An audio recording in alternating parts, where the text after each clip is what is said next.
Mahle Mota reports.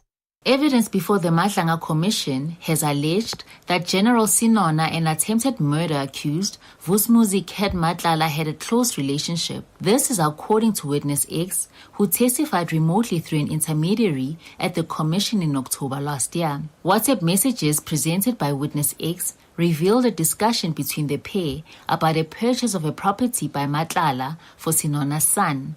Witness X also alleged that Matlala sent General Sinona 3 different ID numbers allegedly belonging to President Cyril Ramaphosa in a document titled.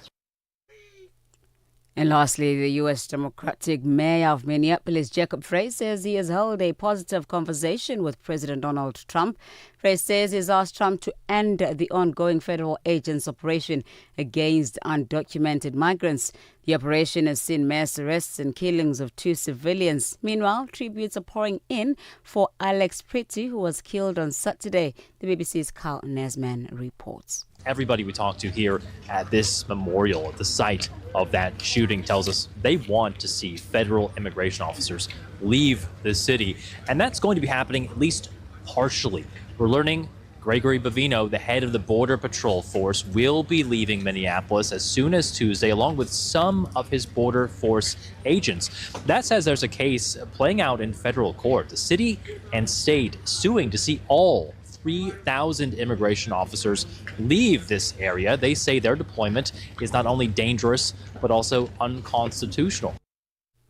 Now recapping on your top stories, a group of officers in Nigeria are set to face a military court after being accused of plotting to overthrow the government of President Bola Tinubu last year. 16 officers were arrested last October after what were described as acts of indiscipline and breaches of service regulation. Now, for any news stories you'd like to share with us, please send us an email to newsroom@channelafrica.co.za or call us at +27 11 714 4459. Channel Africa News, I am Onele Tsinzi. SABC News. The African Perspective. On the Move with Benjamin and Palesa every weekday on Channel Africa, The African Perspective.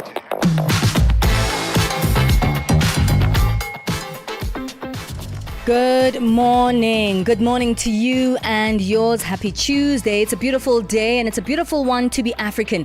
As usual, you're tuned in to Channel Africa. This is where you get the African perspective. Come through and join us on our various platforms where you can engage, where you can listen to us live. Go on to www.channelafrica.co.za. Find us on the audio bouquets, DSTV channel 802 and OpenView HD channel 628. And of course, the brand new Channel Africa app. It's not as new anymore, but it's still very, very effective and a really beautiful platform for you to join us on. So go on your app store, whether it's Android or Apple, you can download the Channel Africa app over there. But we're still also on the SABC Plus app. We have so many options for you. You don't have an excuse not to be here. There's going to be a lot of great conversations coming up in the next 3 hours. So definitely we're looking out for those ones. In this hour, the first hour of today's show, we're going to be chatting about social media.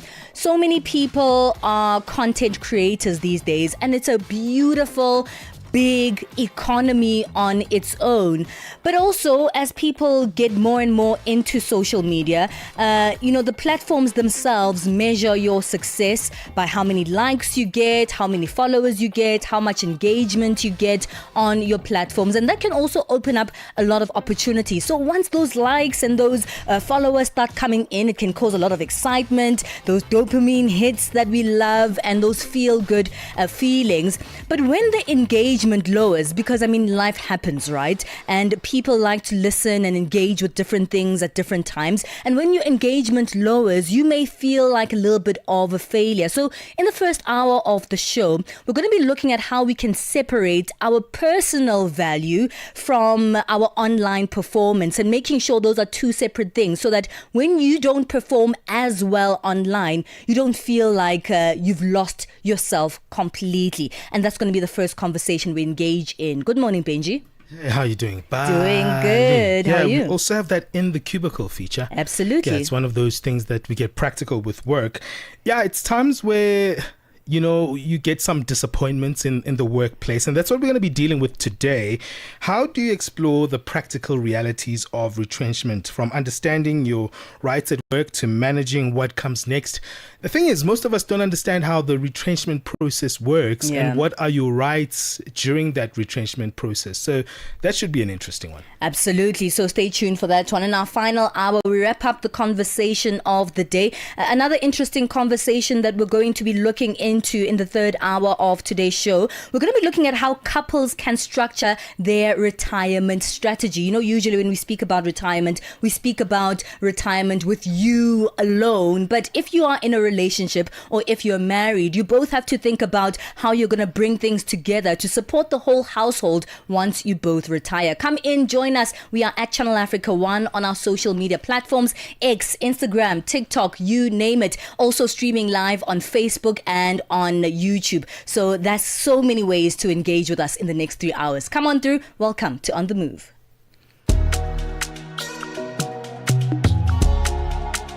Bad man. Yeah, bad man. Yeah. Say what's on my mind. Me, I got no time. Nobody can stop. Waiting got design.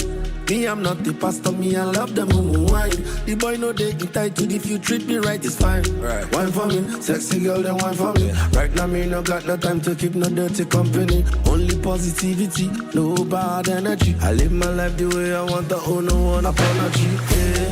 Rain, go away. Come back and fall another day. Me, I know my fellas and my people want to play.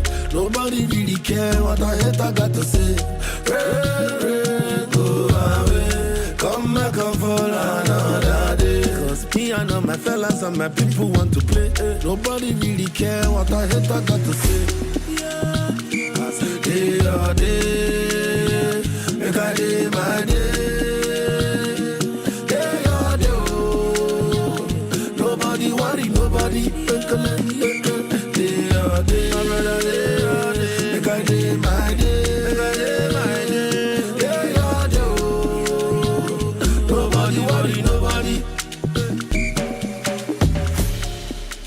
That is Timaya kickstarting our morning here on The Move. That one is titled Day Your Day, 10 minutes past 9 Central Africa time. Get set and be ready to go. On the Move with Palesa and Benjamin Moshatama. Ahoy, matey. Captain here to help, right, boys? Set sail with us on a digital voyage like no other. Channel Africa has a treasure trove of awesomeness. That is our website and social media pages.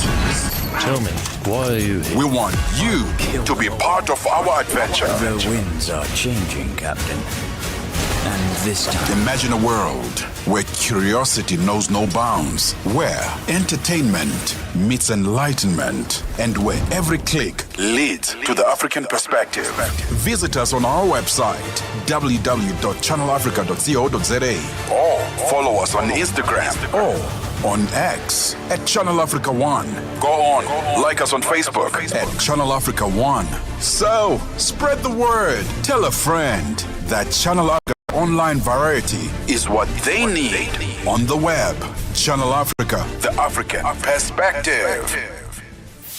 6 decades strong, Channel Africa continues to inspire Africa and the world, proudly sharing the African perspective.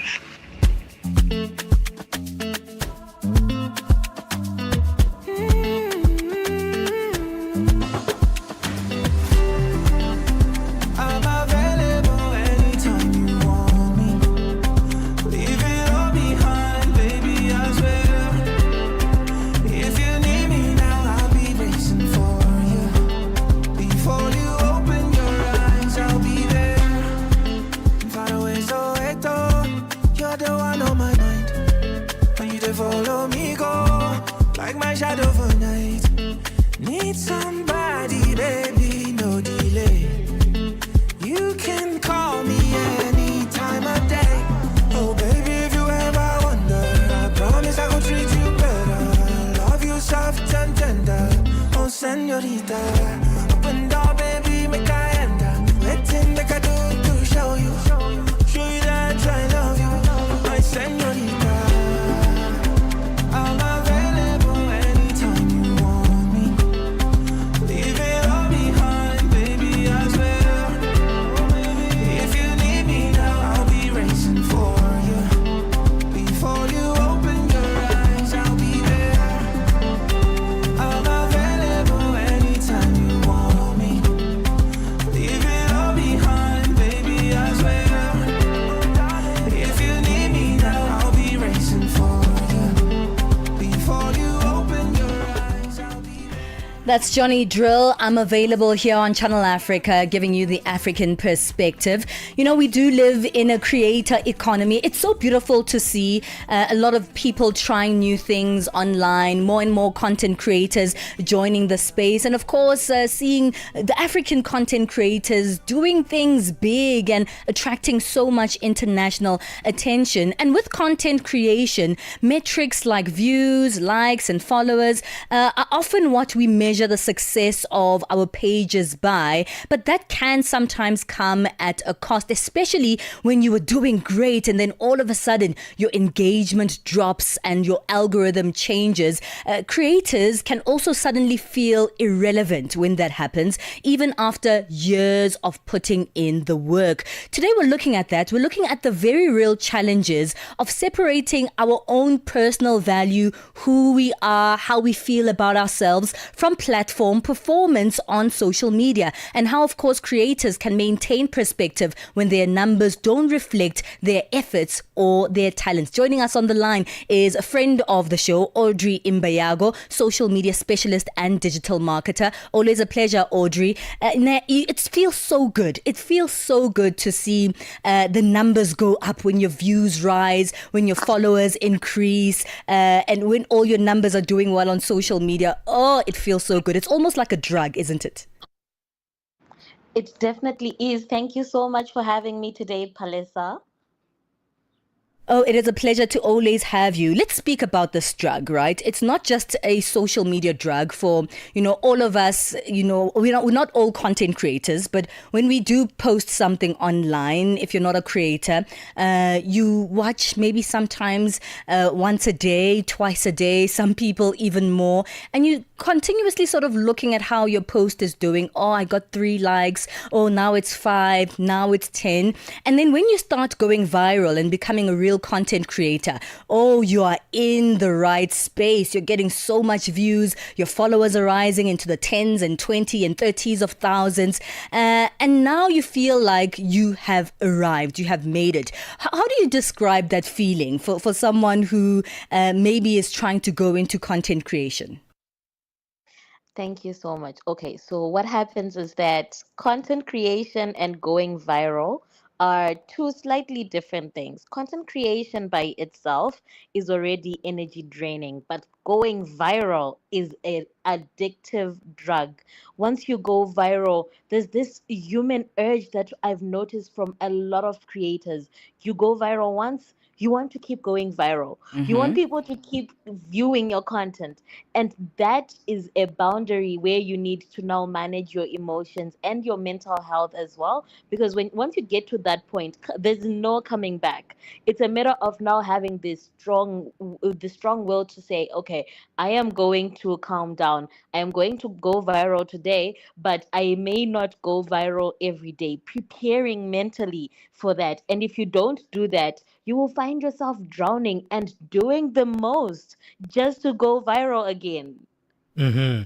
And that frustration is real, because some people really have that ambition that is maybe a career driven goal where they want to do well on their social media platforms. And when that doesn't happen, it's not just about the likes, but it's really about a goal that is really personal to them. So that's why most people do have a difficult time. Yes, they do. And especially if you are investing in it as a business or as a channel to bring in money, then that becomes even harder because you try your best or you try what you think is the best, but people may not respond to you the way you want them to respond to you. And that's when the challenges come in. Taking it from that perspective becomes harder. It's practically like failing at a job. You got the job, you're asked to do the job, but unfortunately, you're then asked to leave before your probation is done because you are not performing according to the standards that are required. And that would obviously take a toll on anyone in this world. Everyone would literally feel some type of way about it. And drawing the line becomes even harder to say, okay, this is what has happened. I need to process it well for me to accept it well and for me to be able to keep going day by day, trying out different things. Audrey, sometimes you're not a one-hit wonder. You bring out relevant content, you build a great following, and things are going well for you. Maybe for a couple of months, maybe for even some years, and you may be even making money from the content creation space. Of course, it's a beautiful and great big economy all over the world. But then things start changing because, things do, right? Maybe the algorithm changes and, not a lot of people are seeing your posts anymore, or just people, have different interests at a particular point in time. And that isn't you. That is quite a defining moment for a creator, because from thousands of views, some people even hundreds of thousands of views, you look at your page and you realize, oh, today I only got 1,000 views. And then the following week, 30? That's not what I'm used to. Now, this is something that can be quite shattering for someone who has made content creation a very integral part of their lives. So stay on the line. I want us to take a look at that after the break. What happens when the engagement goes down? What can a content creator do? What are the straws that we then start to grasp on when we start losing our grip on social media and those views and those likes and those brand strategies as well? So let's go to a break. It's 20 minutes past 9 at Central Africa time. We'll continue with Audrey Mbayago and find out what happens. How do we separate ourselves from those platform performances on social media? Ritmos e cultura. Com Jacob Tivani. E os ouvintes do Ritmos e Cultura, hoje em linha com uma das grandezas da música moçambicana, porque não? Ele que é um dos kings da marrabenta, uma bermuda in the building. É um prazer enorme estar a fazer parte deste programa. Deixe-me só saudar. Boa tarde a todos os ouvintes que me ouvem neste preciso momento. Meu nome é Uma Bermuda, de Alau Fanelo Estarapo, gajo de água da Canhela é Mabiscato. Eu vou saudar de uma maneira diferente. Tita buia mwanango, tiduma tifika giane. Tita buia mwanango, tiduma tifika giane. Ani motive lo ababa yena otiva mina haikonama. Ani motive lo anona yena otiva wahimbo watwa. Cá estou eu, irmão, para conversarmos, para falarmos pouco de tudo. Estou aqui, estou aberto. Eu estou muito feliz porque é a primeira vez que eu falo nesta rádio, falo para os ouvintes, então estou muito feliz. Ritmos e Cultura com Jacob Tivani. Todos os domingos das 20 às 21 horas. 9 to 12 midday, Central African Time. On the Move with Palesa and Benjamin Moshatama. Hey, it's 21 minutes past 9 o'clock Central African Time. This is On the Move. Is this something that you struggle with, separating that construction that you have of your digital identity or online persona with the real you? Do you feel like when there's less likes or less engagement that it does something to your real identity? That's what we're speaking about today on The Move with our guest Audrey Mbayago, who's a social media specialist and a digital marketer. At times we are attached, not at times, maybe most of the time, Audrey, to that online identity, because that's how we want to be reflected in the world. That's how we want to be seen. And if we're having that disappointment with that character, then that means that, you are affected in real life. How difficult is it to create that separation of that online identity? Because many people have a real hard time with that. Yes. So this comes down to each individual and how they process things themselves, and also how they planned out their own life and how they planned out their plan for how they're going to move forward. I'll give you a specific example of a lady called Nike. Nike, I believe she is a Nigerian in the USA. Now, Nika trended years ago, and she even got verified when verification was first starting on TikTok. And she had I think about maybe give or take 200,000 followers at some point when she got verified. And on TikTok, she was doing so well. But Nika's content then dropped in views. She got cancelled for a certain reason, and people in America then stopped watching her content. She went from being an influencer and speaking about topics that people could relate with, to becoming someone that people ignored, down to even 100 views per video. That's how bad it was. I follow her because I felt like she was a good content creator, but I didn't know this background. And when I then did find out that that's what happened, I looked at her journey from before, and I realized that it's not as easy for everyone. Now, what she tried to do was to flip flop from one niche to another niche. Yeah. And now she's doing neuroscience, and she's trying to that. But she is a specific example of a creator who went downhill, whose source of income was TikTok, and she couldn't manage it well. From the videos, you can tell mentally she may not have been okay at some point. Financially, things were not going well. Her content wasn't as polished as much. Brands were not working with her anymore, but she was trying to find her feet. So these are things that people need to prepare for. If you decide to become a content creator, prepare yourself that one day it may not be paying you. Yeah. In Zimbabwe, we then there's a saying that I always say is, how trend every day. You're not going to trend every day. You're not going to trend all the time, but you need to prepare for the days when you're not trending. Find something else that gives you an income, that brings you satisfaction. If you have to have a day job alongside your content creation, that's okay. If you're an actor or actress alongside your content creation, perfect. If you have a skill, maybe you cook, open a catering service. Supplement your actual skill that you're using on social media with something else that's totally different, so that when the ball hits hard, you are ready and Yeah. you are prepared. And at the end of the day, you won't feel like you lost so much. Yeah. It's one thing, Audrey, to speak about, what you're speaking about, which is great advice, of course, making sure that you have multiple streams of income. You don't just rely on social media as, your way of making a living. But there's also another aspect of it, which is in a more emotional aspect.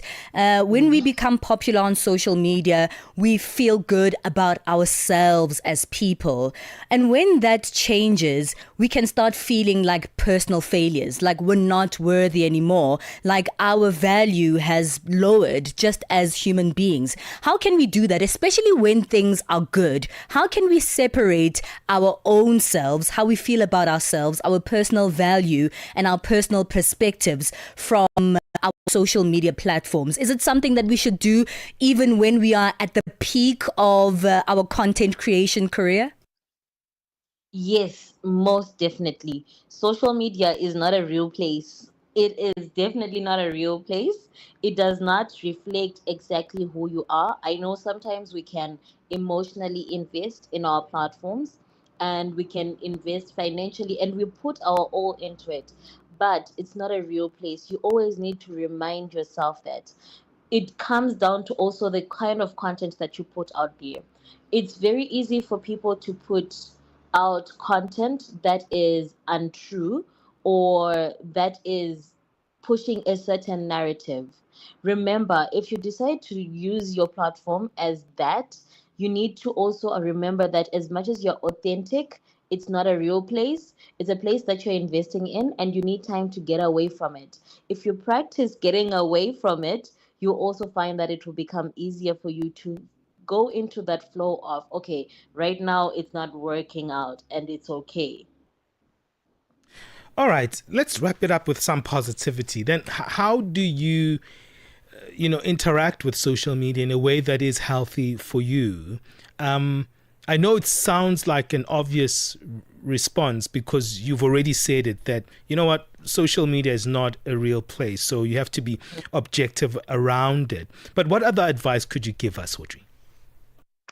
One of the things that I can tell you from my personal experience is that play around on different platforms. It will help to bring you back down to reality. How people perform on TikTok is different from how they perform on Facebook and Instagram and LinkedIn. And doing those different platforms or working with those different platforms will help you to stay rooted in reality. But what it also does, it's also a benefit for you. You're building your audience on other platforms as well, testing out different things on those platforms, but also looking at different content. The kind of content that's put on Instagram and TikTok is quite similar, but Facebook and LinkedIn are quite different, and YouTube as well is a bit different. So playing around on different platforms will help you to kind of process it better. It will open your mind to different things. Mm-hmm. You also digest different kinds of content that are sometimes healthier. I know LinkedIn is healthier than TikTok. Are you but sure? Instagram, It's got its own things. the pressure. Yeah, the professional pressure there. Yo, Audrey, you know what I'm talking about. But it will help. It will motivate you. Okay. It will motivate you. You see opportunities and you're like, okay, let me maybe apply this, or maybe let me create content around this. Mm-hmm. Because as much as people are like, LinkedIn is for pressure, I started investing in my LinkedIn last year. Then I realized people are not creating the kind of content that I create on LinkedIn. And those that are in Western economies. They're Okay. in the West, they're in the USA, they're in Asia. Mm-hmm. So they don't really put out content that we can digest. But if we started doing the same thing on LinkedIn would be so much more fun. So those are things you can try out. Okay, it worked Audrey. for me. I hope it works for them. Fantastic. Let's leave it there. Thank you for that advice. And I think it's great advice because people stay on one platform and they don't understand that different platforms have different function or have an emphasis on a certain area. And so if you try different things, you might just get the right recipe to what you want. So thank you so much for joining us.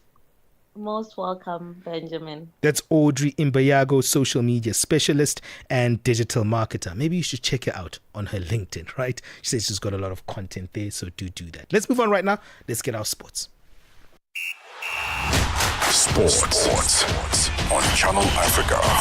The African perspective.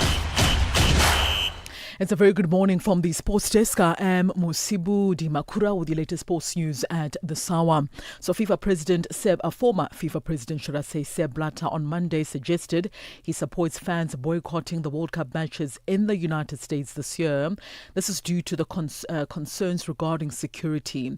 So Blatter gave his support to comments from anti-corruption lawyer Mark Peath, who worked with FIFA on potential reforms when Blatter was boss, saying fans should stay away from the USA for the tournament. Now, Peath also cited the killing of protester Renee Good by an American immigration agent in Minneapolis earlier in January as one of the reasons for the supporters not to travel to the USA, with Blatter's endorsement of his comments coming in the wake of the death of a second US citizen, Alex Pretty, just last weekend. Now, the World Cup is due to be hosted by the USA, Canada and Mexico. That's from the 11th of June, concluding on the 11th of July. Blatter and former UEFA chief Michael Platini, should I say, was last year acquitted definitely on charges stemming from a delayed payment of $2.5 million that FIFA had made to Platini back in 2011 for consultancy services. Now, the former France star Platini said earlier this month that Infantino, who has forged a close relationship with the US President Donald Trump, has become what he says autocratic, and that he likes rich and powerful people. MC Alger head coach Rulani Mokoena says it's still too very early to give up on reaching the knockout phase of the CAF Champions League. This despite his team sitting bottom of the log in Group C. Now, MC Alger suffered their second loss in 3 matches in the group stages when they went down 1-0 via a 95th minute penalty against Saint Elulupopo in Lubumbashi in the Democratic Republic of Congo on Sunday. That result leaves the Algerian side with just 1 point in 3 matches behind Mami Lodi Sundowns, Al Hilal's 5 points and Lulopo's 4. Of all 3 remaining games, 2 are at home, and from experience, Mokoena says he's not giving up just yet. Well, it's you see, it's very complicated, this group. So we cannot give up yet. There's still there's 3 games to go. We have 2 matches at home, and anything can happen. At the same time, Mokoena also admitted that Lulopo fully deserved to win this past weekend's game, their first victory in the group stages of the CAF Interclub competitions. He believes that they conceded the goal when they had started to look much better, particularly in the second half. First, congratulations to the opposition. I think over 90 minutes, maybe they were the better team over 90 minutes. Especially in the first half, we didn't have enough, we didn't compete enough. And we arrived late for the duels, we arrived late for the second balls. We made too many mistakes for a Champions League game. But in the second half, I thought we were a little bit better, more stable. All the players doing enough to help the team to be comfortable on the pitch. And it's just a pity that in some of the moments where we had some chances, we were let down by our decision making. On to this now, a decision on whether Pakistan will boycott next month's Men's T20 World Cup is said to be made by as early as next week. Now, the Pakistan Cricket Board Chair, Mushin Navi, held talks with the country's Prime Minister, Shahbaz Sharif, on Monday to discuss their participation in light of Bangladesh's withdrawal.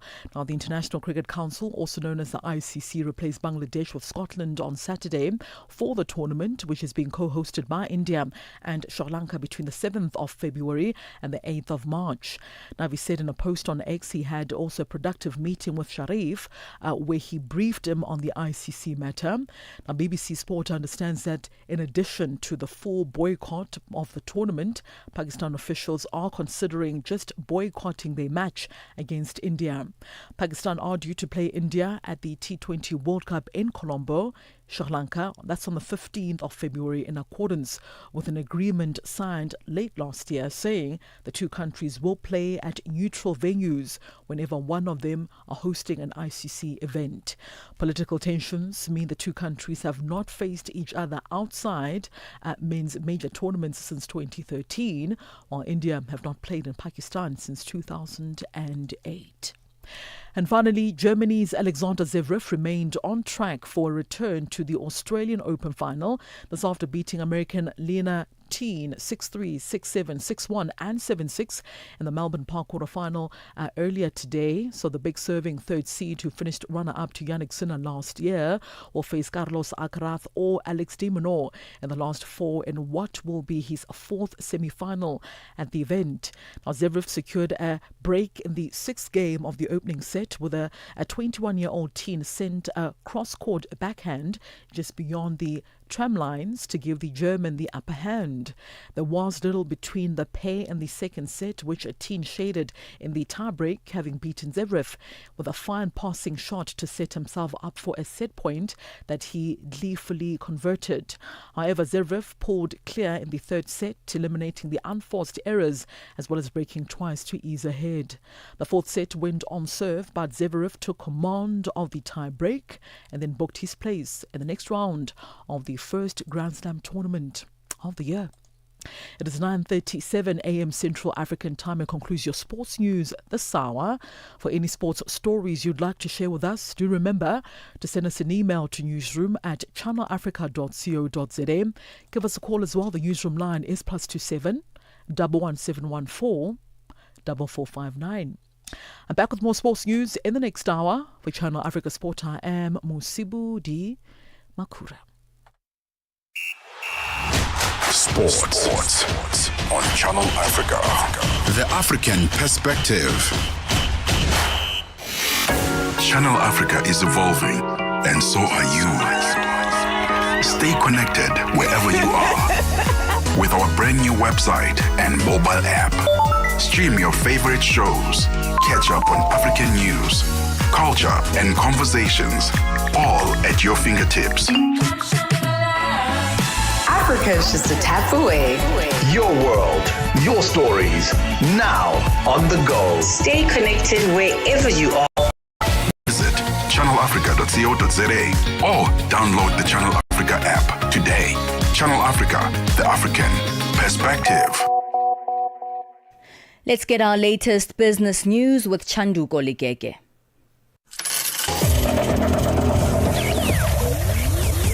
Business news on Channel Africa. The African perspective. Thank you, Palesa. Good morning. Let's start in East Africa. Kenyan NCBA CEO John Gachora has welcomed Nedbank's announcement that it is moving to take control of Kenya's NCBA Bank. Gachora says this will give them access to more clients as they have international clients in the market that tend to prefer international banks. Nedbank is expected to use NCBA as a platform to expand across East Africa, while on the other hand, it gains access to corporate investment and wealth management expertise. Gachora has assured customers and staff of NCBA that there will be no immediate disruptions arising from the deal. This will give us access to clients that perhaps before we wouldn't have had access to. We have international clients in this market that tend to prefer international banks. We believe now we're in a position where we can go and compete for those clients with everybody else. There are Southern African clients who bank exclusively with Nedbank. We're here, and we think this gives us an opportunity to go after those clients. There will not be any overlap between us and Nedbank. And therefore, we do not envision our employees being affected negatively. Zambia Army Commander Geoffrey Ziele says that the Zambian Defense Forces were given strict instructions by their Commander-in-Chief, President of Zambia Hakainde Hichilema, to exterminate illegal miners that would resist evacuating Kikonge and surrounding areas where they were doing illegal gold mining. An illegal gold mining site situated in Mufumbwe district has been closed down. The gold-rich area has been a source of economic and security concern to the country as over 50,000 Zambians and foreign nationals had infiltrated the area to carry out illegal activities. Ziele elaborates. The directives from the Commander-in-Chief are very straightforward: to exterminate illegal miners. Some individuals were seen carrying weapons whose description leads to some certain type of weapons. That is of great concern. Tanzania expects to sign before June a deal for its stalled project to construct a $42 billion liquefied natural gas plant, with production set to start in 8 years' time. Equinor and Shell are joint operators of the mega gas project, which would unlock 47.13 trillion cubic feet of natural gas deposits, while ExxonMobil, Pavilion Energy, Medco Energy and Tanzania's national oil company TPDC are partners. The development was stalled by proposed government changes to a financial agreement reached in 2023. The Congress of South African Trade Unions, COSATU, has criticized government's planned budget for the Defence Force Day Parade, saying it should have been used to address challenges in the SANDF. $23 million has been set aside for the parade, which is scheduled to take place later next month in the Limpopo province. The Labour Federation says the SANDF is grappling with budget cuts and mismanagement. COSATU Parliamentary Coordinator Matthew Parks. We don't have a problem with the parade, for example, in itself. There's a certain morale and propaganda value to it, but the amount is just insane. You can't justify 372 million rand. So either they should reduce the budget significantly or they should just simply scrap it. It is difficult to scrap it because they've already sent many of the soldiers out there, but then they need to significantly reduce the amount. But it makes no sense when barracks are dilapidated, when pilots are getting so few hours flying to maintain the licenses, etc. 10 Europe countries, including Britain, France and Germany, have signed a deal to hugely increase offshore wind power in the North Sea. A move is part of to free dependency on Russian energy. The collaboration signed in Hamburg will strengthen energy security by offering an escape from what the European governments call the fossil fuel roller coaster. Germany's economic minister Katharina Reker said the deal would create clean energy and affordable energy while increasing Europe's strategic sovereignty. Our goal is to develop the world's largest energy reservoir, and the benefits of this expansion are clear. We are increasing security of supply, strengthening our maritime industry, creating added value, and generating high-quality jobs. $1 in Nigeria is trading at 1,420 naira, Botswana 13 pula 45. Kenya, the dollar is 128 shilling 42, Zambia 19 kwacha 52. BRICS countries, $1 in Brazil is at 5 real 29, Russia 75 rubles 42, India 91 rupees 64, China 6 yuan 97, South Africa 16 rand 6 cents. $1 is 73 pence to the British pound, 85 to the euro. Commodities, gold is at $5,081, platinum at $2,684 per ounce. The price of Brent crude oil at $65.39 a barrel. That's all for now. For any business stories you'd like to share with us, please send us an email to newsroom@channelafrica.co.za, or you can call us on +27 11 714 4459. For Channel Africa Business, I am Chanduko Ligege.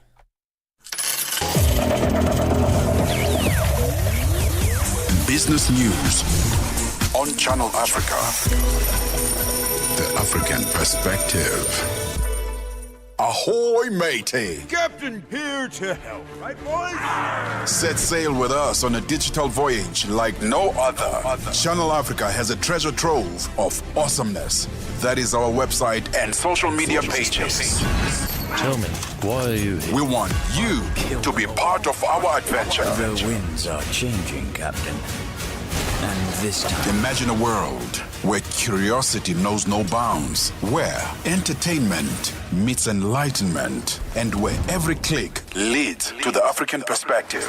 Visit us on our website, www.channelafrica.co.za, or follow us on Instagram or on X at Channel Africa One. Go on, like us on Facebook at Channel Africa One. So, spread the word. Tell a friend that Channel Africa's online variety is what they need on the web. Channel Africa, the African perspective. No time to waste. Be on the move with Benjamin Moshatama and Palesa.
It's the beautiful Zonke Muranzi, 9:49 Central Africa time. This is On the Move. We're speaking about separating yourself, right? How you feel about yourself, your own success, how you feel about your personal value from your platform performance on social media. It's a tricky one, right? Because a lot of people put so much effort to look a particular way, to be a particular way on social media, and of course, to start getting those followers, those metrics, those views, those likes, and it feels amazing until it doesn't anymore. So we'll continue that conversation in a bit, but to have your say, go through to our WhatsApp line. We'd love to hear what you have to say on the conversations of today and many other conversations that we will be hosting with you. So go there. It's +27 83 288 6684. Este é o Caleidoscópio de Canal África, com Remo Samo e João Yabalá. A situação do ativista angolano Serrote José de Oliveira, preso desde julho, tem gerado grande preocupação internacional. Conhecido como General Nila e presidente do movimento União Nacional para a Total Revolução de Angola, Serrote iniciou uma greve de fome em protesto contra a sua prisão, que considera arbitrária. De acordo com a Amnistia Internacional, o estado de saúde do ativista está a deteriorar-se rapidamente devido à falta de acesso a cuidados médicos adequados. Para discutir o impacto deste caso e o estado da liberdade política em Angola, vamos conversar com Dito Dale, ativista e defensor dos direitos humanos. Nós estamos diante de uma clara estratégia de aniquilar o jovem, porque quando uma pessoa está doente, deve ser assistido. Ao não proporcionar esses cuidados médicos, o que é que o regime quer? Não quer que esse jovem saia livre e com vida da prisão, quer matá-lo. De segunda a sexta-feira, das 20 às 21 horas locais, este é o Caleidoscópio de Canal África. 60 years of Channel Africa. Your trusted voice. Your African perspective. Into the future.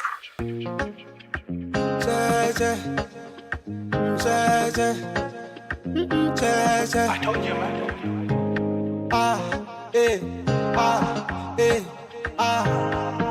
It's King Tick Pandemics. She money pass a peace of mind. She got a man, but he had no mind. The pass a love, baby, don't be stingy. The way he phone now, can't you see? Baby, baby, Osani see you na silonga we. Baby, baby, Osani panga chipuba Superman. Nini na power monga Superman. I'm gonna protect you monga Superman. Nina olimba monga Superman.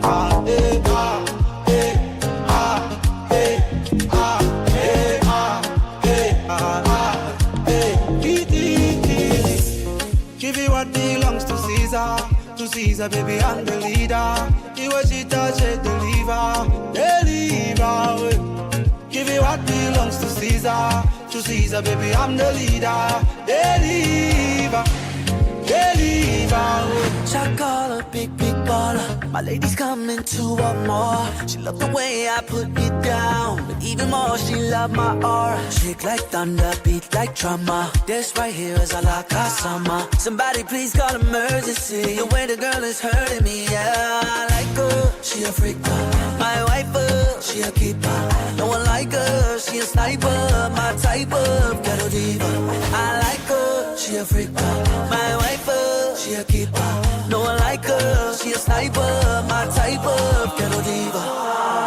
Superman, shawty say you want a Superman. Baby, you know you're Superman. So you and I could be the super friends. Baby, I'm a lover, baby, I'm a pleaser. Give it to you hard, never will I tease you. Eat it like salad, call that a season. So when I'm in Rome, you should follow the leader. Give me what belongs to Caesar. To Caesar, baby, I'm the leader. You watch it, touch it, deliver. Give me what belongs to Caesar. To Caesar, baby, I'm the leader. Superman, nini na power monga Superman. I'm gonna protect you monga Superman. Nina olimba monga Superman.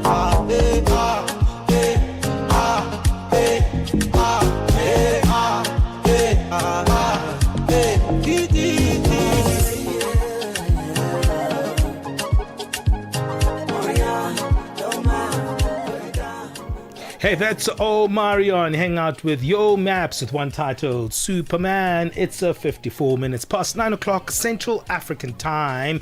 Hey, you are probably a superman, a superwoman on social media, but can you detach yourself from that online personality that's larger than life? You know, I get it. It's hard to do. It's really hard to do. We say it, right? We say it all the time. Social media is not real life. But the truth is, it is an extension of sorts of our lives, right? We showcase what we want people to see about ourselves. And when that attracts attention, when maybe sometimes it's your talents that you want to showcase on there or just your everyday life, when that attracts attention, you start feeling like people love your life. And when you see the views go up, there's a lot of positive feelings. It's positive reinforcement, which is great because social media is a great place to, meet new people. It's also a great place to make money, right? To become more popular and maybe even open up your income stream. So yeah, it's no wonder people want to be Instagram famous, TikTok famous, want to bring in those numbers. But yeah, the algorithm also changes. Sometimes it's the same platforms that start going against you, or even just like your time it's not your time anymore, because it's also a cycle, right? New people come in every day on social media. People get a lot of different interests. And when that starts going down, it is normal to start feeling like, oh, what happened? Am I not amazing anymore? Am I not as incredible as I thought I was? Are my talents just something that I'm imagining, or are they real? And that can take, a huge knock for anyone, even if you know that social media isn't real.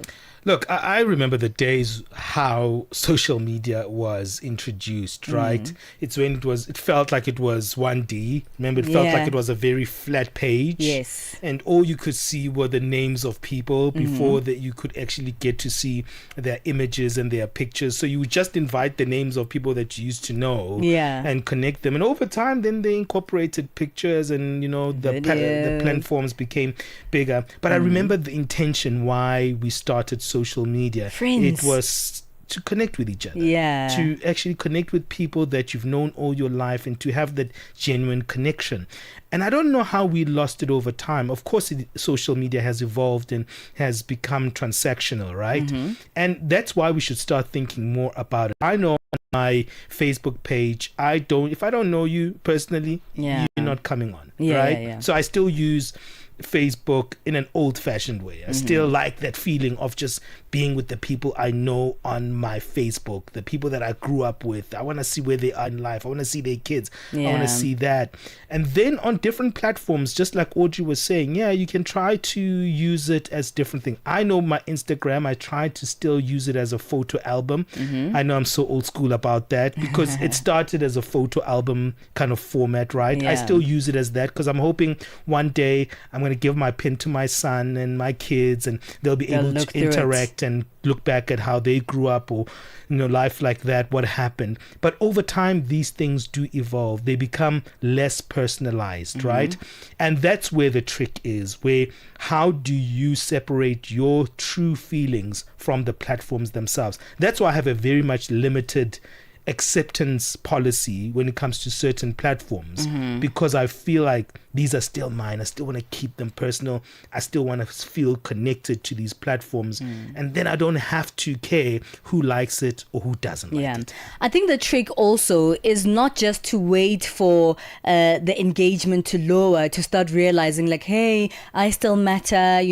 This is not me. I'm still living a fulfilling life here as myself. And I have people in my life that actually like me, not just on a post, but like in real life. But even when things are going well for you on social media, when your likes are still up, your followers are still up, it's important to touch grass. That's that term again, right? And by touch grass, I don't mean, literally. I mean, remember, you're still here in the living world. Embrace the people that are here around you. Remember that the life that you're actually living in, here in personally still matters more than that life online. And that means that even whatever happens, no matter how your online world fluctuates, you'll still feel like yourself if you touch grass and remember that you're still here. Especially for the ladies, right? I know you ladies love to look good and show off your nice clothes and your dinner, your wines. I know there's some gents who like doing that, right? Yeah. You like to show off your dinners and wines? Not really. I mean, it's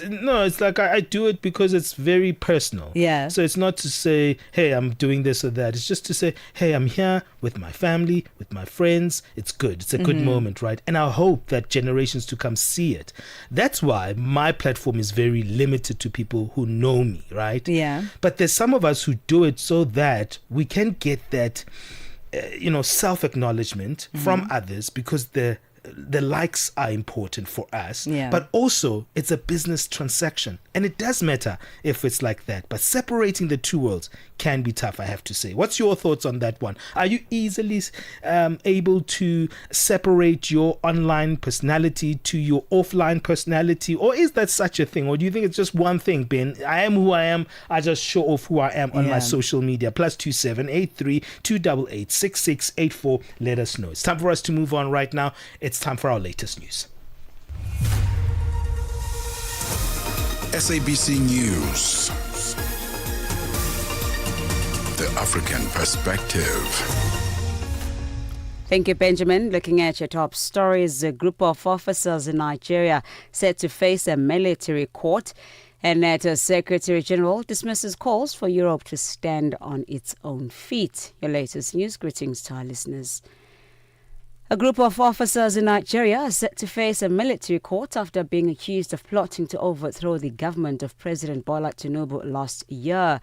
16 officers were arrested last October after what were described as acts of indiscipline and breaches of service regulation. At the time, the military dismissed rumors of an attempted coup, but following investigations, the authorities have acknowledged that some of the 16 will go before a military judicial panel. Furthermore, Islamic State-linked militants killed at least 22 civilians in a village in eastern Congo's Ituri province early on Sunday.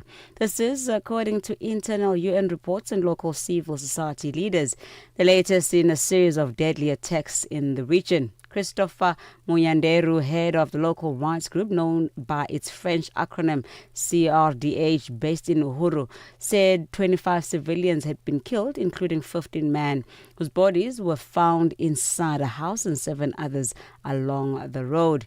The attackers were identified as members of the Allied Democratic Forces, a Ugandan armed group active in eastern Congo that is recognized by the Islamic State as an affiliate. Islamic State claimed responsibility for the attack in Kazaraho and said it also abducted and killed 3 Christians. Interpol has announced the results of a major global operation that's targeting human traffickers and migrant smugglers, leading to over 3,700 arrests and the protection of more than 4,400 potential victims. The operation highlights changing patterns in trafficking, with criminals exploiting new routes, digital platforms, and vulnerable populations.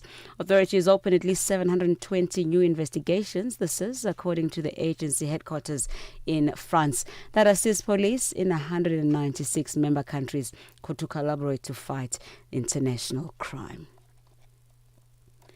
Criminology expert Professor Nimala Gopal says if Witness E's testimony of South Africa's suspended police minister Senzo Mchunu that he allegedly tried to influence his testimony at the Madlanga Commission are proven to be true, that would be damning. The Commission is investigating criminal infiltration of South Africa's justice system. Witness E shared with the Commission interactions that he says were initiated by the minister himself in late December 2024. Witness E, identified as an undercover crime intelligence officer, testified on camera at the Madlanga Commission and has concluded his testimony yesterday. Meanwhile, Gopal explains how the experience could have serious implications if substantiated. I think it will be extremely significant and quite damning. And the probative, what in law they call the probative value of that evidence, meaning that it will have high value, of course, will add to Witness E's testimony, even in a court of law. So I think the minister really is digging himself into a hole that's going to be very difficult to really come out of. So that evidence, provided that there is it's absolutely verifiable and reliable, is going to be quite damaging and damning against the minister. Lastly, NATO Secretary General Mark Rutte has dismissed calls for Europe to stand on its own feet. Addressing the European Parliament, Rutte said Europe should develop its own capacity, but within the transatlantic alliance. If anyone thinks here, again, that the European Union or Europe as a whole can defend itself without the US, keep on dreaming. You can't. We can't. We need each other. And why do we need each other? I tell you. First of all, because also the US needs NATO. And the US is not only in NATO to prevent a mistake after the First World War, not to re-engage with Europe. Recapping on your top stories, a group of officers in Nigeria are set to face a military court after being accused of plotting to overthrow the government of President Bola Tinubu last year. For any news stories you'd like to share with us, please send us an email to newsroom@channelafrica.co.za or call us at +27 11 714 4459. Channel Africa News, I'm Onele Tsinzi. SABC News. The African Perspective.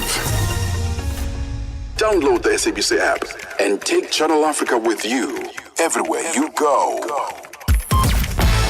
On the Move with Benjamin and Palesa every weekday on Channel Africa, The African Perspective.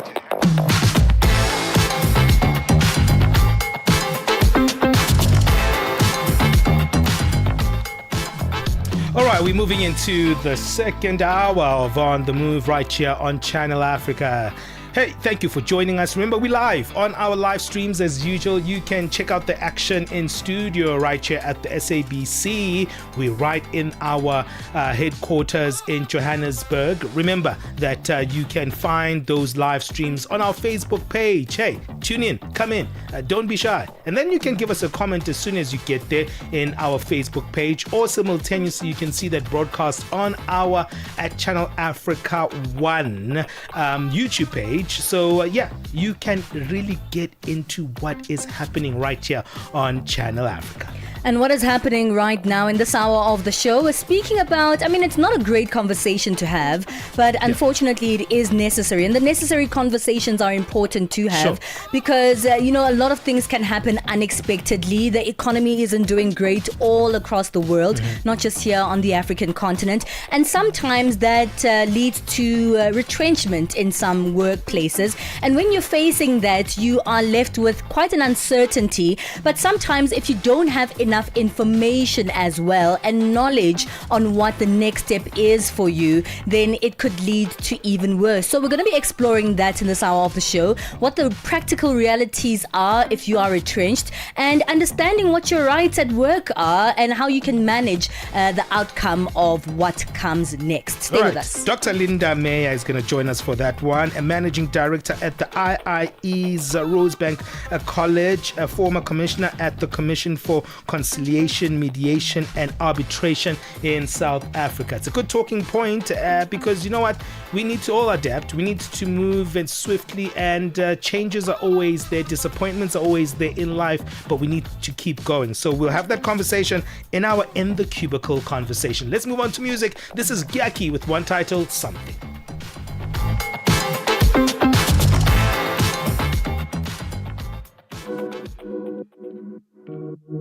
Flip the music.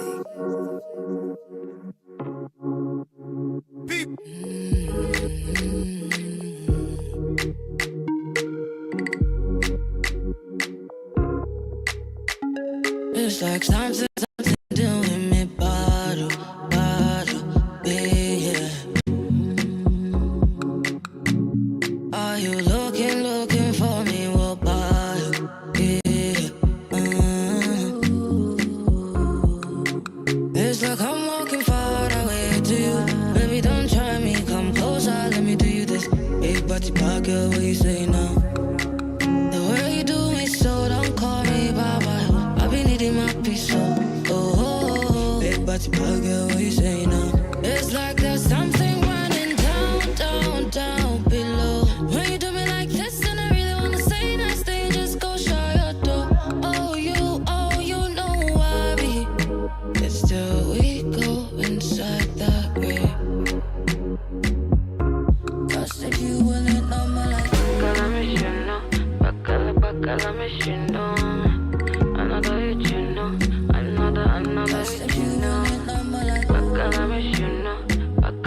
Girl, I wish you know this. Cause if you willing on my like this, I will come through, I will come running right there with you when you know like this. So, and if you tell me your wishes, I will come through, I will come running right there with you when you know like this. So, it's like I'm walking far away to you. Baby, don't try me, come closer, let me do you this. Big body pocket, what you say no? The way you do me so, don't call me Baba. I be needing my peace, so big body pocket, what you say no? It's like there's something running down, down, down below. When you do me like this, then I really wanna say nice things, just go shut your door. It's Gyaki something right here on Channel Africa. This is On the Move. We're about to have a conversation about what to do next if you've been retrenched. Stay with us. Madapiri pazoshitika. Madapiri pazoshitika. madotolo oposa 1500 amene amagwira ntchito yaulere mu zipatala zaboma mdziko la Zambia azanyanyala ntchito lachisanu sabata ya mawa ndipo Daniel Shabanda kutambasula nkhani. Madotolo oposa 1500 amene amagwira ntchito mopanda malipiro apamwezi dziko la Zambia akuyembekezera kuyamba kunyanyala ntchito. Ichi ndi chifukwa chakuti boma lalephera walemba ntchito monga mmene lidawalonjezera. Channel Africa News yalankhulana ndi mkulu wa bungwe la madotolo la Resident Doctors Association of Zambia, Dr. Pochiwe, akugomeza kuti madotolo ambiri amene akugwira ntchito mu zipatala zaboma akugwira ntchito yaulere ndipo ali ndi chiyembekezo chakuti tsiku lina adzalembedwa ntchito ndi boma. Zochitika pa nthawi ya 6 koloko kufikira 7 koloko madzulo. Lolemba mpaka lachisanu ndi Madapiri. Step into the heart of the day on the move with Palesa and Benjamin. Time for our cubicle feature. In the cubicle is what we call it. It's all about the workplace, how we navigate it. You know, losing a job unexpectedly can feel like being hit by a storm, not just financially, but emotionally. It ends up messing up your routines. It shakes your personal confidence. Sometimes what happens is the future feels uncertain. Facing retrenchment isn't simply about the loss of income, right? It's also about, you know, the stress that comes with it, the anxiety and the questions about how to rebuild your life and how to move forward. We explore the practical realities of retrenchment, from understanding your rights at work and how the process actually works, but also to managing what comes next. Dr. Linda Meyer is the managing director at the IIE's Rosebank College, also a former commissioner at the Commission for Conciliation, Mediation and Arbitration in South Africa. Dr. Meyer, welcome on the show. Thank you so much. I hope everyone is well. Yeah, we are well. Retrenchment most of the time happens unexpectedly, but as much as we say that, there are signs and you kind of get an indication before the final announcement that this is about to happen, right? And that's where you should actually start getting yourself ready. But most of us are really in denial when that moment comes. Why is it that that's the case? Well, I think, you know, the first thing is that we inherently want to believe the good in people and the good of organizations where we work. But we need to understand that we are just employees, and when there is an economic downturn, when companies are under pressure, they will do what they need to survive. And that is why it is very important, and I always tell people that you always have your CV ready, you always look out for signs in the organization. So if they're all of a sudden starting to monitor phone calls, if they're starting to cut on tea and coffee, there'll be signs in the business. If the water and electricity is being paid late, if you can see the landlord is coming because the rent hasn't been paid, those will be clear signs for you. When cleaning contracts aren't paid, when security contracts aren't paid, when clients are phoning, because their work hasn't been produced, creditors start phoning the organization because bills aren't being paid. Those are very important and indicative signs. And also, when you can see that there is a high level of stress around the financial obligations of the organization that management is manifesting. Those are clear signs, and you'll start seeing those at least 6 months before things really turn to a very bad point in the organization where retrenchments are then on the cards. You know, there are various strategies of retrenchment. And, you know, sometimes as employees, we do see these things, these changes that you speak about happening in the workplace. And we're like, I wonder what's going to happen. Are people going to be let go? Are we going to be retrenched? But because we think about the strategies we've seen in the past, we're like, yeah, maybe they're going to do last one in, first one out, so I'm safe. Should we be feeling like that at all? Like we are safe when we start seeing these signals of a downtime in the workplace? So I think it's a complex question for those that are financially stable. So, you know, the ideal thing is that we have 6 months saved of our current salary. But the reality is most of us only have a month's paycheck that is our buffer. So if you understand that you don't have that sort of savings, it is very difficult to wait till the end. And there's nothing wrong with getting your CV ready, putting it out into the market and starting to look for other opportunities. We can't wait and hope that things get better. You know, it's almost like a battered wife syndrome. We hope things are going to get better, but there will be clear indications if things are going to get better. So if an organization is in a cycle, and we understand that they are waiting for a particular payment, or we're waiting for particular legislation to change, and we know that the work will be coming. Those are pragmatic things. But if there's no signs that the business is going to have an upturn, it really is not advisable to wait till the last minute. Get your CV ready, get your skills levels up, and I always advocate for these free courses through Harvard X, edX, Coursera, free courses from the top universities in the world, these 6-week courses. And not even if you are working and you're not in a retrenchment phase, it is very important that you are constantly engaged in upskilling, because it makes you more marketable. But secondly, if a company is going to retrench, they're not going to retrench the people whose skills they desperately need to turn the company around. They're going to go to people whose skills are easily replaceable. So make sure that that you are pragmatic about your situation, but that you don't wait until the last minute.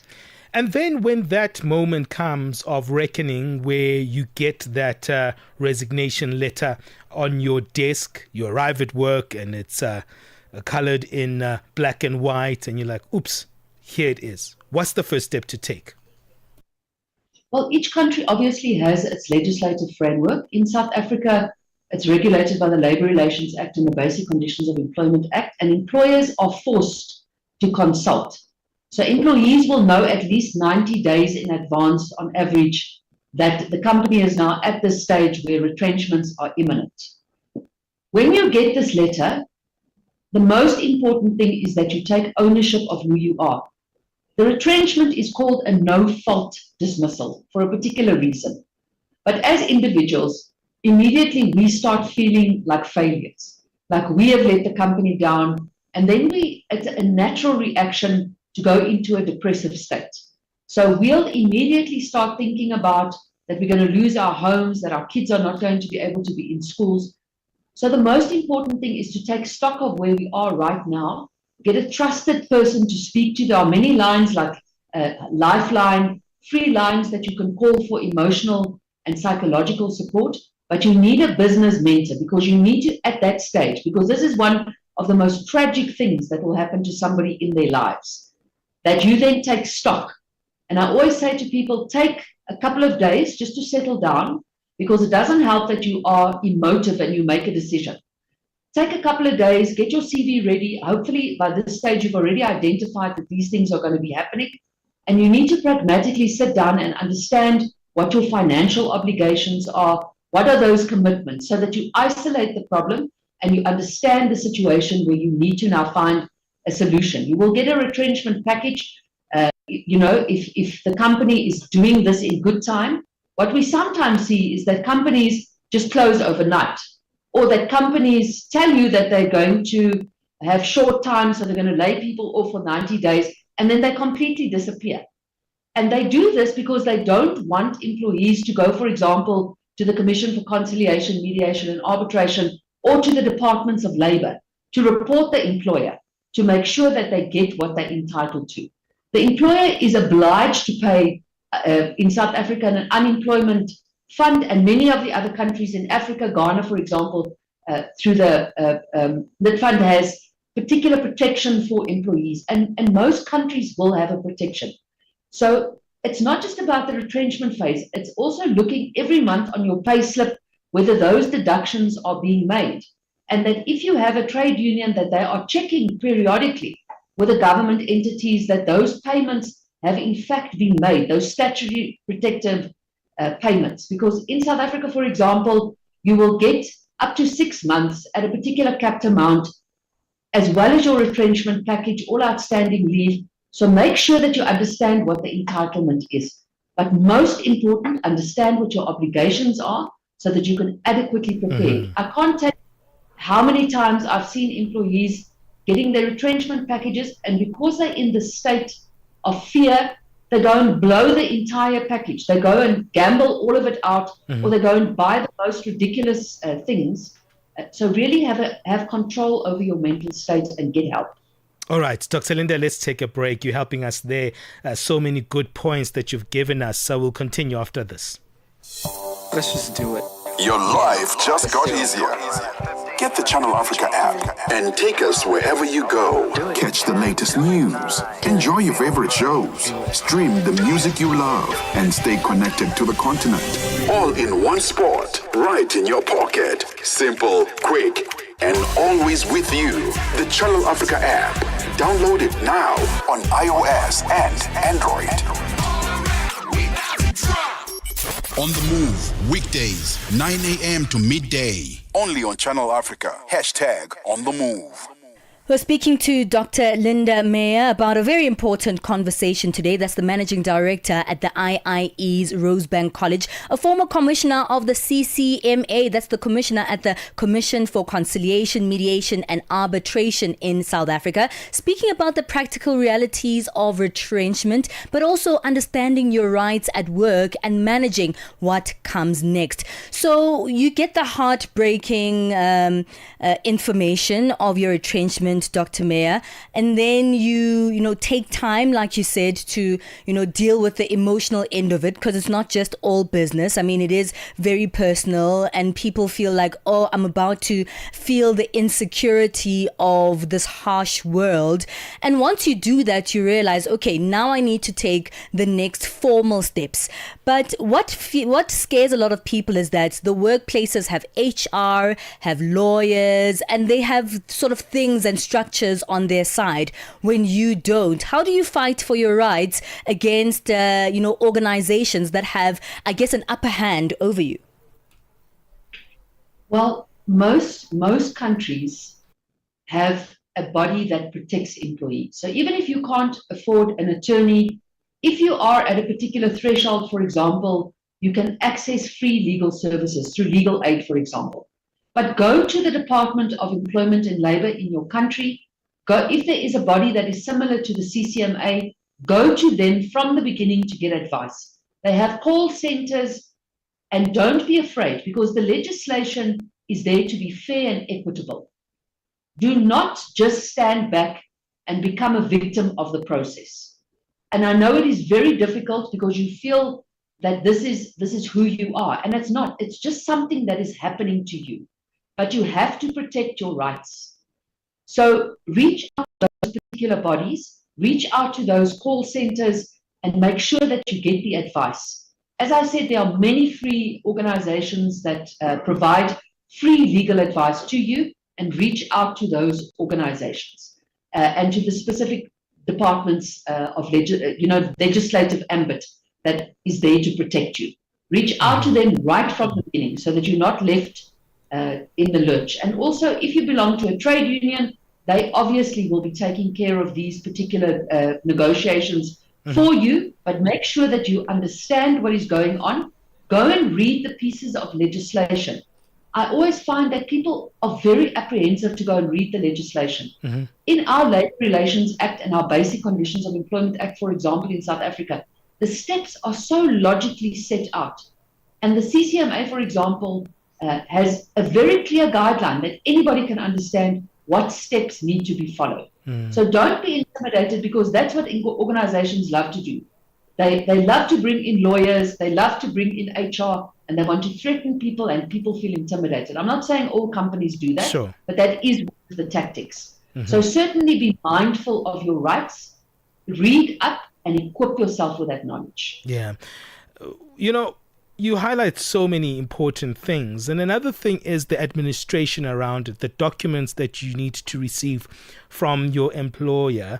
Those things are hard to tell. What should you make sure that you leave with as documentations of assistance that you can process your financial obligations after you leave that workplace? Well, the important thing is that when you get retrenched, most countries, if it is a retrenchment package, the receiver of revenue, the equivalence in South Africa, it's the South African Revenue Service, the company has to apply to them with you so that you get a tax directive, because a large portion of that tax payout that you will get, that severance package that you will get, will be tax exempt. So that is a very key document that you need.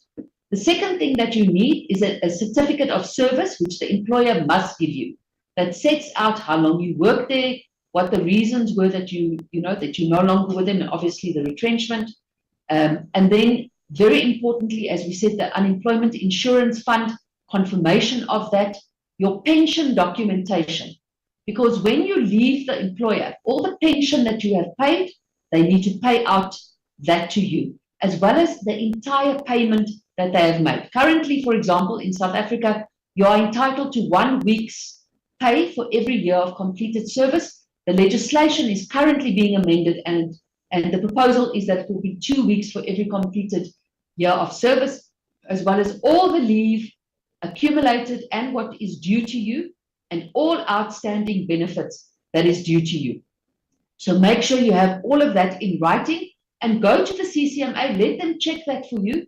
Make sure that or the Department of Labor in your country, go there and make sure that they are able to assist you. You need to register with the Unemployment Insurance Fund, as we mentioned earlier, because it does take 6 to 8 weeks before those payments start being paid out to you. Because as an employee in South Africa, everyone has to contribute to that insurance fund. And many employees in this day and age are taking out private insurance. And something for everyone to consider in this volatile work environment, that is called an income protector. So if you get retrenched or you lose your job, that you are able to get this additional money so that you are not found wanting at the end of the month when you need to make your payments. So really, I always advise people, for some people it's not possible to have a 6-month landscape, but at least have a 3-month landscape and save, so that you have this safety fund. If something goes wrong, that you are able to do that. And as we said, please upskill yourself continuously. Make sure that your CV is always ready to be sent out as a practice, twice or 3 times a year. Have it diarized in your diary to update your CV. And those are for people that are working, not just about retrenchment, but making sure that you are ready to take the next step, because a comfort zone is not going to help you in this situation. Yeah. Dr. Meyer, I looked at your article on Biz Community speaking about the subject matter, and outside of the fact that, you need to get to know your rights and, go to your employee, go to the CCMA and all the steps that we've mentioned so far, I think a very important one that you mentioned in your article is something a little bit more personal, because this might be happening and you might be taking all the steps, but you might forget to put aside your feelings, your emotions, and your psychological health in all of this. You spoke briefly about this in your article. Let's look into that, right? Because it is going to be hard, and even when you are taking the correct steps and you're getting all the knowledge, it's not going to make it any easier emotionally. So what can you do as well when that hits to also stay afloat on a psychological level? So it's very important that, as we said, that phase, and it's really take that 5 or 7 days, that week of grieving, so that you can deal with your emotions, but get a support mechanism. So get a trusted person. The other thing is, don't lie to the people closest to you about what's going on. So often we see people that are getting up, getting dressed, leaving the house because they are so embarrassed for their family to know that they actually have lost their job or what they're going through. Be honest with the people that support you. Because if they don't know what's going on, you're going to have this added pressure about, lying to them and being a fraud. The next thing is, as we said, reach out to helplines, Lifeline, the CCMA call center, reach out to these people so that they can emotionally support you. Also, very importantly, that you have a routine. So wake up at a particular time every morning and have a balanced routine. So if you say, I'm going to get up, I'm going to have breakfast at 7:30, I'm going to exercise for an hour. That's great. And then I'm going to get ready for the day. And then I'm going to take time to make sure that I job hunt for the next 3 or 4 hours, reach out to employment agencies, register with the Department of Employment and Labour, whatever those steps are, make sure that you have that. Attend to your training, your studying every day, and make sure that you have a plan for your life going forward. I love Don't that. forget, Sure. Go it's ahead. not who you are, it's something that's happening to you. I love that final advice there, Dr. Linda.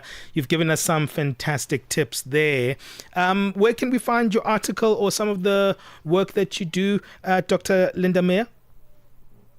Just on our website, or just Google Dr. Linda Meyer and the subject retrenchment, and you'll certainly find it. But you're welcome, if you need any advice, to email me. My email address is on our Rosebank College or our Rosebank International University College in Ghana's website, and happy to give you advice. This has been great. I love the optimism and the positive forward motion that characterize the nature of this talk. Thank you so much, Dr. Meyer. Thank you so much for the opportunity. Be well. That's Dr. Linda Meyer, Managing Director at the IIE's Rosebank College, a former commissioner as well at the Commission for Conciliation, Mediation and Arbitration in South Africa. We know that as CCMA. Time for us to move on now. Let's get the latest sports. Sports on Channel Africa. The African perspective.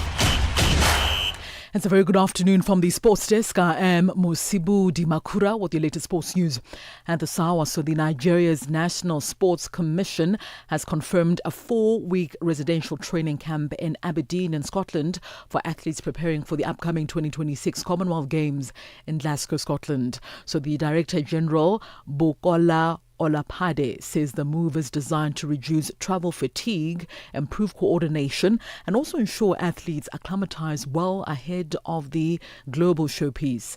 Now, Team Nigeria will arrive in Scotland 4 weeks before the opening ceremony that is set for the 23rd of July, allowing time for technical refinement as well as team bonding. Olapade stressed that early planning as well as athlete-friendly facilities are central to the Commission's strategy, guided by elite podium board recommendations as well as international best practices. On to some football news now. Former FIFA President Sepp Blatter on Monday suggested he supports fans boycotting the World Cup matches to be held in the USA this year due to security concerns. Now, Blatter gave his support to comments from anti-corruption lawyer Mark Peath, who worked with FIFA on potential reforms when Blatter was a FIFA boss, as saying fans should stay away from the USA for the upcoming tournament. Now, Peath cited the killing of a protester Renee Good by an American immigration agent in Minneapolis earlier on in January as one reason for supporters not to travel to the USA, with Blatter's endorsement of his comments coming in the wake of the death of the second US citizen, that is Alex Pretty, just last weekend.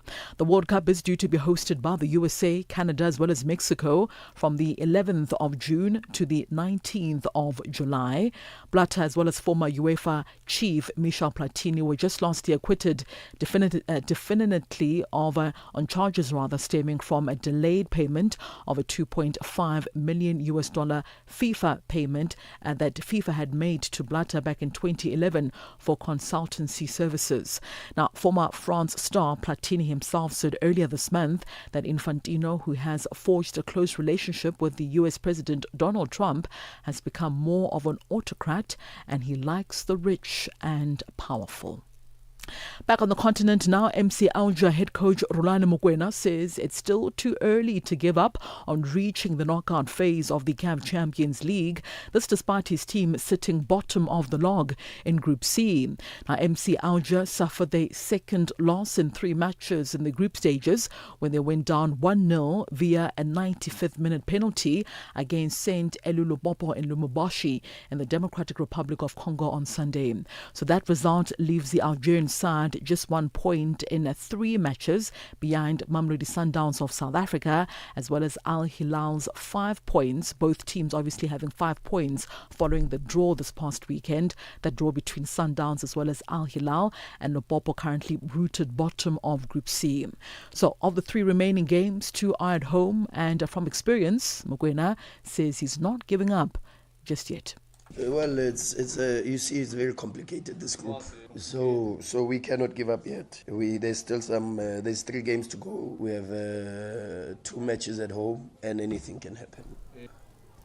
On to rugby news now. South Africa's Blitzboks team are turning their focus from Cape Town glory to the challenge of the Singapore Sevens this coming weekend. Now, fresh from winning their home tournament just last month, South Africa will face Great Britain, Spain as well as Fiji in their pool play at the National Stadium. Now, forward Xander Reinders says the team must start from scratch, also stressing the fine margins in a highly competitive series. The squad includes newcomers Ronaldo Young as well as Luan Gilmore, with Reinders guiding them through the last 4, guiding them through their first tour. South Africa have won in Singapore twice before, that was back in 2004 as well as in 2019, and Reinders hopes to improve on last year's disappointing trip. Beyond the rugby field, he has also a personal mission to bring back specialty tea for his in-laws from one of Singapore's renowned shops. And finally, Ben Shelton battled back from a set down to beat Casper Ruud 3-6, 6-4, 6-3 and 6-4 and reached the Australian Open quarterfinals. The 23-year-old American, seeded 7th and ranked world number 7, advances to the Melbourne last 8 for a 3rd time. He will next face Yannick Sinner in a rematch of last year's semi-final. Meanwhile, Germany's Alexander Zverev remained on track to return to the Australian Open final after beating American Lerner Teen 6-3, 6-7, 6-1 and 7-6 in Melbourne Park quarterfinals on Tuesday. The big serving 3rd seed, who finished runner-up to Yannick Sinner just last year, will face either Carlos Alcaraz or Alex de Minaur in the last 4 in what will be his 4th semi-final at the Australian Open. It is 10:36 a.m. Central African time, and that's a wrap from the sports desk at this hour. For any sports stories you'd like to share with us, do remember to send us an email to newsroom@channelafrica.co.za or call us on +27 11714 4459. For Channel Africa Sport, I am Moshatama Di Makura. Sports on Channel Africa. The African perspective. Get Channel Africa on DSTV Audio Bouquet. Channel 802. Channel Africa is evolving, and so are you. Stay connected wherever you are with our brand new website and mobile app. Stream your favorite shows. Catch up on African news, culture, and conversations, all at your fingertips. Africa is just a tap away. Your world, your stories, now on the go. Stay connected wherever you are. Visit channelafrica.co.za or download the Channel Africa app today. Channel Africa, the African perspective. We've come around once again to get our latest business news. Chandu Koligege is standing by. Business news on Channel Africa. The African perspective. Thank you, Palesa. Good morning. Kenyan NCBA CEO John Gachora has welcomed Nedbank's announcement that it is moving to take control of Kenya's NCBA Bank. Gachora says this will give them access to more clients, as they have international clients in the market that tend to prefer international banks. Nedbank is expected to use NCBA as a platform to expand across East Africa, while NCBA, on the other hand, gains access to corporate investment and wealth management expertise. Gachora has assured customers and staff of NCBA that there will be no immediate disruptions arising from the deal. This will give us access to clients that perhaps before we wouldn't have had access to. We have international clients in this market that tend to prefer international banks. We believe now we're in a position where we can go and compete for those clients with everybody else. There are Southern African clients who bank exclusively with Nedbank. We're here, and we think this gives us an opportunity to go after those clients. There will not be any overlap between us and Nedbank. And therefore, we do not envision our employees being affected negatively. The Congress of South African Trade Unions, COSATU, has criticized the government's planned budget for the Defence Force Day Parade, saying it should have been used to address challenges in the SANDF. $23 million has been set aside for the parade, which is scheduled to take place later next month in the Limpopo province. The Labour Federation says the SANDF is grappling with budget cuts and mismanagement. COSATU Parliamentary Coordinator Matthew Parks. We don't have a problem with the parade, for example, in itself. There's a certain morale and propaganda value to it, but the amount is just insane. You can't justify 372 million rand. So either they should reduce the budget significantly or they should just simply scrap it. It is difficult to scrap it because they've already sent many of the soldiers out there, but then they need to significantly reduce the amount. But it makes no sense when barracks are dilapidated, when pilots are getting so few hours flying to maintain the licenses, etc. Zambia Army Commander Geoffrey Ziele says that the Zambian Defense Forces were given strict instructions by their Commander-in-Chief, President of Zambia Hakainde Hichilema, to exterminate illegal miners that would resist evacuating Kikonge and surrounding areas where they were doing illegal gold mining. An illegal gold mining site situated in Mufumbwe district has been closed down. The gold-rich area has been a source of economic and security concern to the country, as over 50,000 Zambians and foreign nationals had infiltrated the area to carry out illegal activities. Ziele elaborates. The directives from the Commander-in-Chief are very straightforward: to exterminate illegal miners. Some individuals were seen carrying weapons whose description leads to some certain type of weapons. That is of great concern. The Palabora and Pine gates at South Africa's Kruger National Park have been reopened. This after heavy rains caused floods which severely affected parts of the site in the Mpumalanga and Limpopo provinces. The tourism site has announced that some of the shops at the camp are expected to be reopened soon. The Bartley Bush Camp will be reopened tomorrow and the Mopani Rest Camp on Friday.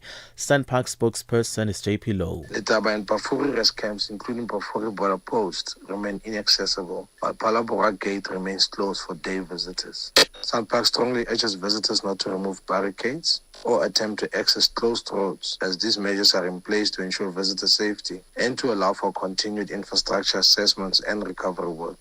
Guyana's Finance Minister Ashni Singh says the country's economy is set to grow 16.2% in 2026, slowing from 19.3% in 2025, with the oil and gas sector continuing to drive expansion. Singh, the national annual budget says the oil sector is set to grow 17.9% this year, compared with 21% in 2025 and 57.7% in 2024, and is likely to produce an average of 840,000 barrels per day. $1 in Nigeria is at 1,420 naira, Botswana 13 pula 45, Kenya 128 shilling 42, Zambia 19 kwacha 52. BRICS countries, $1 in Brazil is at 5 real 29, Russia 75 rubles 42, in India 91 rupees 64, China 61.97, South Africa 16 rand 6 cents. $1 is at 73 pence to the British pound, 85 to the euro. Commodities, gold is at $5,081, platinum at $2,684 per ounce. The price of Brent crude oil, $65.39 a barrel. That's all for now. For any business stories you'd like to share with us, please send us an email to newsroom@channelafrica.co.za, or you can call us on +27 11 714 4459. For Channel Africa Business, I am Chanduko Ligege.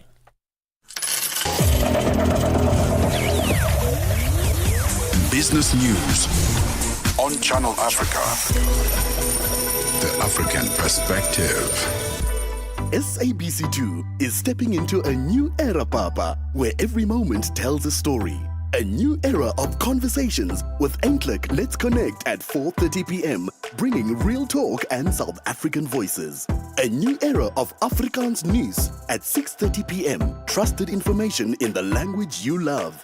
A new era of family entertainment, Omar Sari at 7 p.m., celebrating humor, tradition and togetherness. A new era of excitement in a new time slot, Deal or No Deal at 7:30 p.m., bringing primetime thrills home. A new era of drama, Pimville at 9 p.m., a brand new powerful telenovela from Soweto that grips the heart. And a new era of flavor with a new season of Color Your Plate with Koo, Sundays at 7 p.m. A new era begins on SABC2. Africa.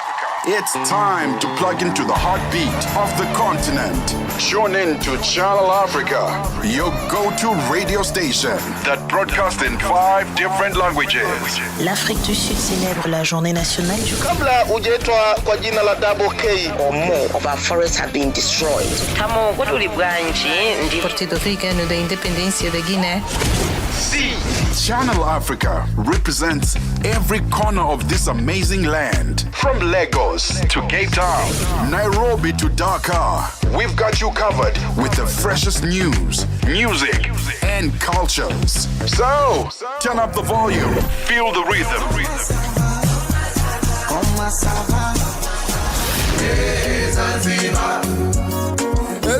Enjoy the conversation. Channel Africa, the African perspective. No interruptions, just the music you love on Channel Africa.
Oh, it's the incredible duo of sisters, Lenubia. This one is titled Makida, right here on Channel Africa. It's 10:50 Central Africa time. We're having a conversation about retrenchment, the steps that you need to take, the legalities, but also the emotional well-being when you get those news. To engage with us, find us on our various social media platforms at Channel Africa 1. And of course, join our live stream if you haven't already at Channel Africa on Facebook and Channel Africa 1 on YouTube.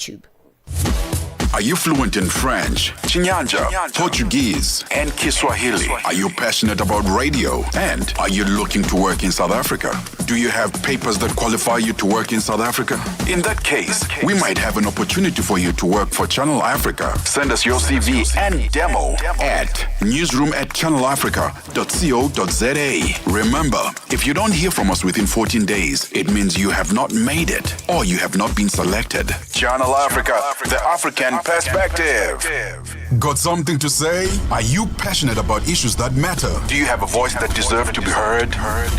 Well, we've got the perfect platform for you. Call in or drop us a WhatsApp on +27 63 406 9126. And we will call you back so you could have your say and be part of the conversation. 30 years of age. I just turned 30 on the 15th of November. So that's who I am, you know.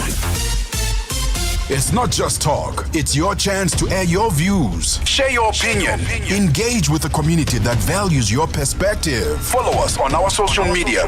Visit our website at www.channelafrica.co.za and get ready to share your views on Channel Africa, the African perspective.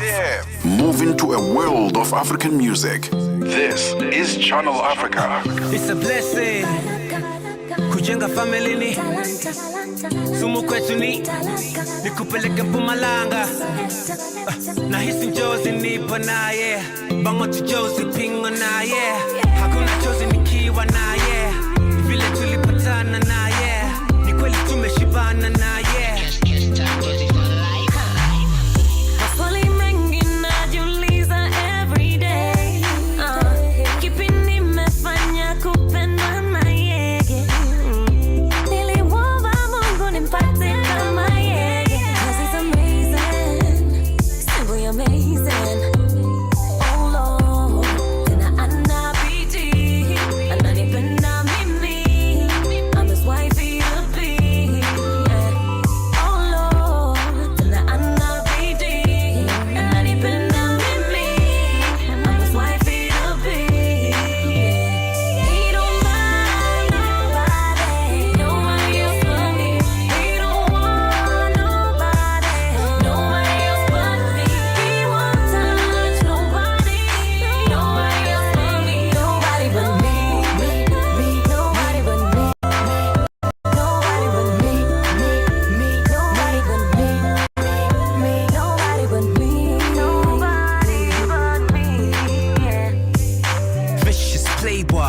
When it comes to matters of the heart, I was a bit disabled. Different day though, who is this hazel-eyed princess angel? Make me take you and make you a Mrs. K.O. And if she's faithful, whatever that she needs is paid for. Give you all of me, just say so. I mean business, case closed. From a Casanova to a monogamist. Graduated from a misogynist, I was a chauvinist. Broken promises, now you the one I'm running with. Shower you with compliments to boost your confidence. Hey, I'm on some grown man shit. I'm on some grown man shit. Mga lasig and roll. I'm done, I'm gonna it be so tragic. It be so tragic, yo, that's it.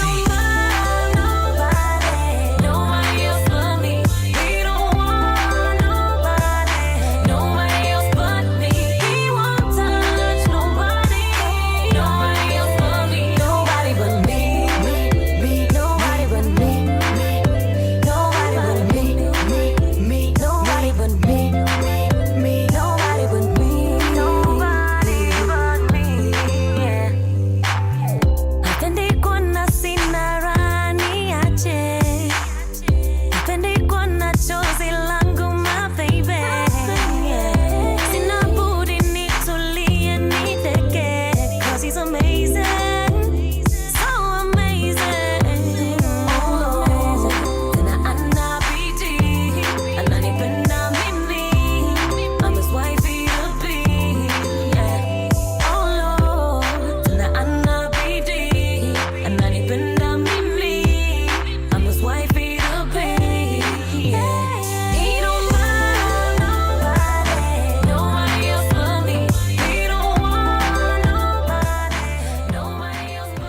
This is Vanessa Mdi in a collaboration with KO, Nobody But Me. We're speaking retrenchment, and I know it's not a conversation that people want to have, but you know what? It may happen. It's a brand new year, and sometimes things don't go the way that we think it does. I think what I enjoyed the most is hearing our guest speak about the fact that the one thing that you have to remember, and they repeated this so many times, is that it's not who you are. It's just a situation that you're currently going through. And so many of us attach ourselves to the work that we do, attach our self-worth, attach literally our entire personalities, become this place that we go to each and every day. And so when that goes south, we forget that we are still here. We're still worthy. We're still everything that we were before we were even in that particular place. It makes sense because some people spend a lot of hours in a day at their workplace, and there's a lot of investment in your work. And also you spend many years doing something that is probably sometimes repetitious, something that you've learned and had a devotion to for a long time. And to diminish that worth is something that we can't do because it is a tough experience. But what is difficult is to acknowledge that it's over now. It's time to move on to something else. And maybe it's a good thing for you to find something else to do. And that realization is hard. That's why that concept of getting a therapist or getting someone to speak to, even if it's a family member, not keeping it inside of you, you're leaving work to work, but you're actually going to sit at some restaurant and pretend that you went to work. It's not going to work. Speak to your family about it. Don't suffer on your own. And those kind of things used to happen so often. I mean, we've heard so many stories. I'm sure they still do, where people, are laid off or they've lost their jobs and they still pretend like they go to work. And it just adds to the weight of what's going on in that situation, because you are adding now shame over what already is a very tough situation. Sure. And when you add that shame, you are removing yourself from a support system that could actually be there for you, where even if they can't, your family, your friends, your support structure, they can't give you, your next job, but they can give you that emotional support that could actually carry you through until you find something else. And also just that honesty, it relieves you from the stress, right? Of pretending that you are something that you're not. So, hey, let's get some help. Let's sort it out. Let's also be proactive. I like when the doctor highlighted that, create a system in your day. Have a sense of duty. Even if you're not going to work, I think that sense of duty, that every day, these are my tasks, they take you somewhere. And, they elevate you to a place where you could even start something of your own. And you could develop a new interest. So most of the time we just get stuck in one place and the disappointment of the past. The truth is, we're not meant to be in one place forever. We're supposed to be moving on and finding new ways of being. And it could be a great opportunity, actually. It could be a great opportunity. And once you're done mourning, because that's also important, don't forget that. It's not like, oh, okay, now I'm in the situation. I have to get up and go immediately and find something, because you don't want to emotionally break down chasing what's coming next. So once you're done mourning, remember that you're still here and, get that morning routine on. If you used to wake up and go to gym before you go to work, still do that. Go to gym. Find other productive ways to be yourself. And perhaps you can also use that time to learn new things about yourself, learn a new skill, perhaps even pivot, go back to school. Our guest also spoke about there's so many free online courses these days. Take one. You never know what's up ahead. And of course, we shouldn't be chasing time. I think, yes, we don't know when the time will come when we have to leave this earth, but you could actually be living for a very long time, and you never know when the actual beginning of your life is going to be. So, take on the new change as a new adventure to see what's up next for you. Yeah, is it that easy? Let us know. We've got the WhatsApp number. Have you struggled with the retrenchment, and how have you find a way of making sense of your world after that? Let us know. +27 83 288 6684. SABC News. African perspective. Thank you, Benjamin. Looking at your top stories, Kenyan leader charged over a further 52 deaths. And judges at the ICC rule former Philippine president is fit to attend pre-trial hearings. Your latest news. Greetings to our listeners. The leader of a Kenyan cult accused of encouraging his followers to starve themselves to death will be charged over a further 52 deaths at another village. The self-proclaimed pastor Paul Mackenzie was arrested in 2023 after 429 bodies, including children, were dug up from mass graves in the remote Shakahola forest. He's been in custody since his arrest and has been accused of luring the latest victims to their deaths by writing notes from his prison cell. Mackenzie has pleaded not guilty to multiple counts of manslaughter. The Madlanga Commission of Inquiry in South Africa has ruled that the KwaZulu-Natal head of Priority Crimes Investigations, the Hawks, Lesetja Senona, must make himself available until he completes his testimony. The committee's chairperson, retired Justice Mbuyiseli Madlanga, made the ruling in Pretoria. This after Senona's legal counsel raised an objection about an agreement reached with the commission that his client would only testify today. The commission is probing allegations of criminality, corruption and political interference in the police and criminal justice system. Justice Madlanga says Senona is compelled to appear before the commission for as long as he is needed. What he does with his leave arrangements is his business, and he will have to attend to that. So the ruling is general. You are required to be here today and tomorrow. And if tomorrow, for whatever reason, we reach a point at which we must continue beyond tomorrow, you are required to be here beyond tomorrow as well. Do you understand that? Interpol has announced the results of a major global operation targeting human traffickers and migrant smugglers, leading to over 3,700 arrests and the protection of more than 4,400 potential victims. The operation highlights changing patterns in trafficking, with criminals exploiting new routes, digital platforms and vulnerable populations. Authorities opened at least 720 new investigations. This is according to the agency headquartered in France that assists police in 196 member countries to collaborate to fight international crime. The National Council of Persons with Disabilities in South Africa says it has received an influx of complaints from parents struggling to secure placement for their children at special needs schools across the country. The council says the situation has reached crisis proportion as children remain on the Education Department's waiting list. The Gauteng province has the highest concentration of special needs schools in the country, followed by the KwaZulu-Natal province and the Western Cape province. The South African Human Rights Commission has emphasized that the department has a constitutional obligation to place these children at schools.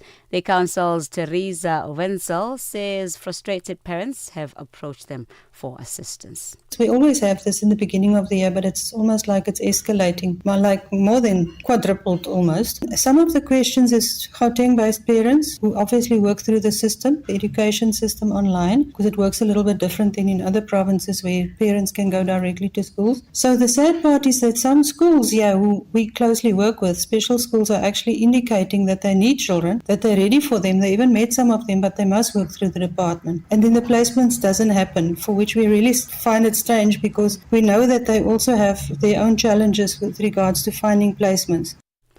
Lastly, judges at the International Criminal Court have ruled that the former Philippines President Rodrigo Duterte, who is 80 years old, is fit to attend pre-trial hearings and will hold a confirmation of charges hearings on the 23rd of February. According to ICC prosecutors, Duterte created, funded and armed death squads during his war on drugs when thousands of alleged narcotics peddlers and users were killed. The former president's defense had said that Duterte, who is being held in The Hague over murders committed during his war on drugs, could not stand trial due to cognitive decline. Judges said in a statement that a report by independent medical experts found that Duterte would be able to understand and participate in his case.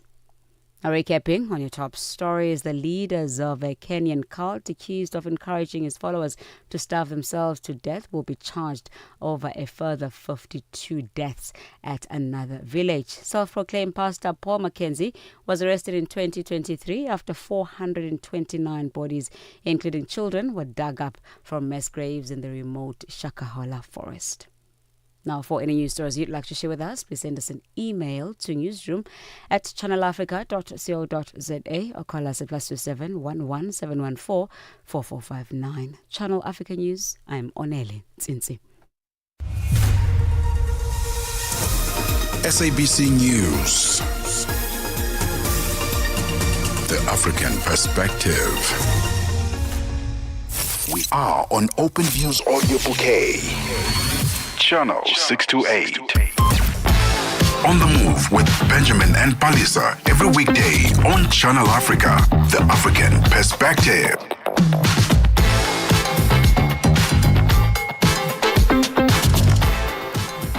We are in the third and final hour of On the Move. Happy Tuesday to you. Yes, you're listening to Channel Africa. If you've just joined us, thank you so much for coming along. We are in the third hour. Yes, you might have missed the last two conversations, but you're just in time for this hour's conversations. We're speaking all things money in this hour of the show, particularly retirement. And these are conversations that we shouldn't be thinking about later in life when it's almost time to retire. But however, earlier on in our life, where we can engage, save, and make ways to retire properly, to retire well later on in our lives. And usually when we have a conversation about retirement, it's all about one person. But today we're looking at the couples, whether you're married or unmarried, couples may retire together, and you need to restructure a strategy for your retirement, especially if you need to support your household as a whole. So we're looking at that today,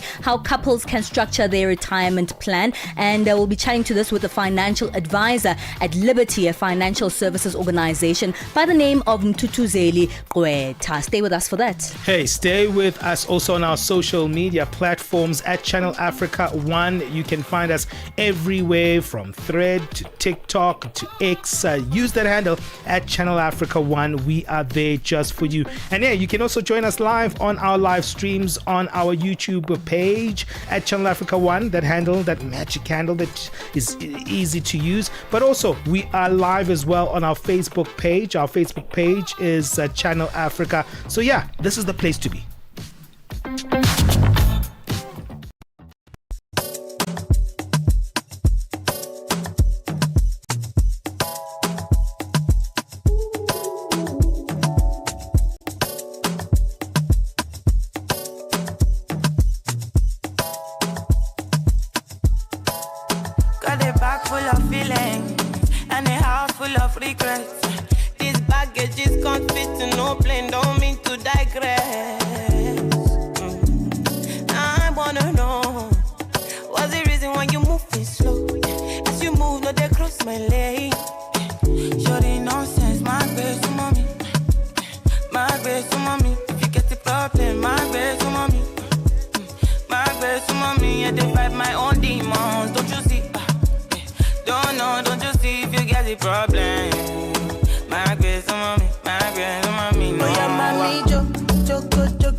is Kid and Ira Star. Just how I love my Earl Grey tea on a Sunday morning with 2 sugars.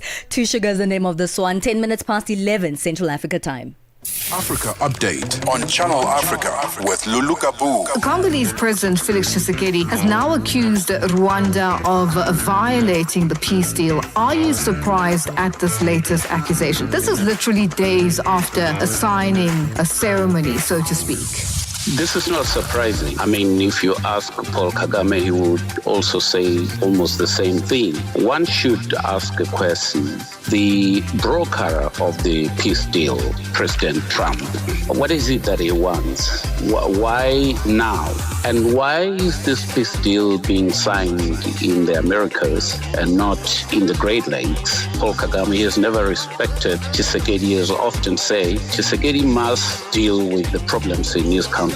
He has nothing to do with it. So this peace deal, obviously, when it was signed, one just looked at it and said, this will not last. Kenny Matiba, former journalist. Africa Update with Lulu Kabu, 12 to 1 p.m. Central African Time. Step into the heart of the day on the move with Palesa and Benjamin. You know, when we speak about money and relationships, a lot of couples often focus on where the money sits, the joint accounts, the separate accounts, whose name is on what. But what about retirement? Because according to experts, a good financial planning starts with a different question. What structure actually produces the best retirement outcome for the household? Because even as you grow together, you're going to get to a point where both of you will not be working anymore. And because retirement planning isn't about individual accounts, it's more about coordinating income, managing taxes, planning for risk, and making sure that the plan works, not just when everything goes right, but also when everything doesn't really go as planned. Today, we're looking at how couples can structure their retirement strategy to support the household as a whole. Joining us on the line is a financial advisor at Liberty, a financial services organization, Mthutuzeli Qweta. Mthutuzeli, thank you so much for your time. Good morning and welcome to Channel Africa. Hey, good morning to the Channel Africa listeners. Hi, Palesa, Benjamin. Thanks, and it's good to have you guys back. Happy 2026. Happy 2026. It's good to have you back as well. We're speaking money once again. And today we're looking at this from a very different perspective. Couples. And of course, when we speak about money and couples, people are like, hey, is this in community or out of community of property? We're going to get to that a little bit later on. But let's first speak about what retirement actually is. I think we all think, yeah, once I stop working, then I must have money. How am I going to live? But what is retirement and how is it generally structured? That's a very good question, Palesa. I think the best way to put it is it's the lifestyle that you would like to live when you can no longer work due to your energy or due to an age kicking you out of a system, being 60, 63 or 65 from working. So it's you buying the opportunity to live a quality life from that point up until you leave this world. So that's pretty much it. It's you planning for that future. And I always say to people, it's not necessarily always about how much money. It's also about the quality of life, which country you're going to be living in, which dependents are going to be in your life. Because a lot of people just look at money for them, not necessarily their dependents or the people that are looking for them. So it's quite a lot of things. Mm-hmm. And also, you also have a way of looking at money in a way that is solo, even if you're with your partner. And that's what we're talking about today.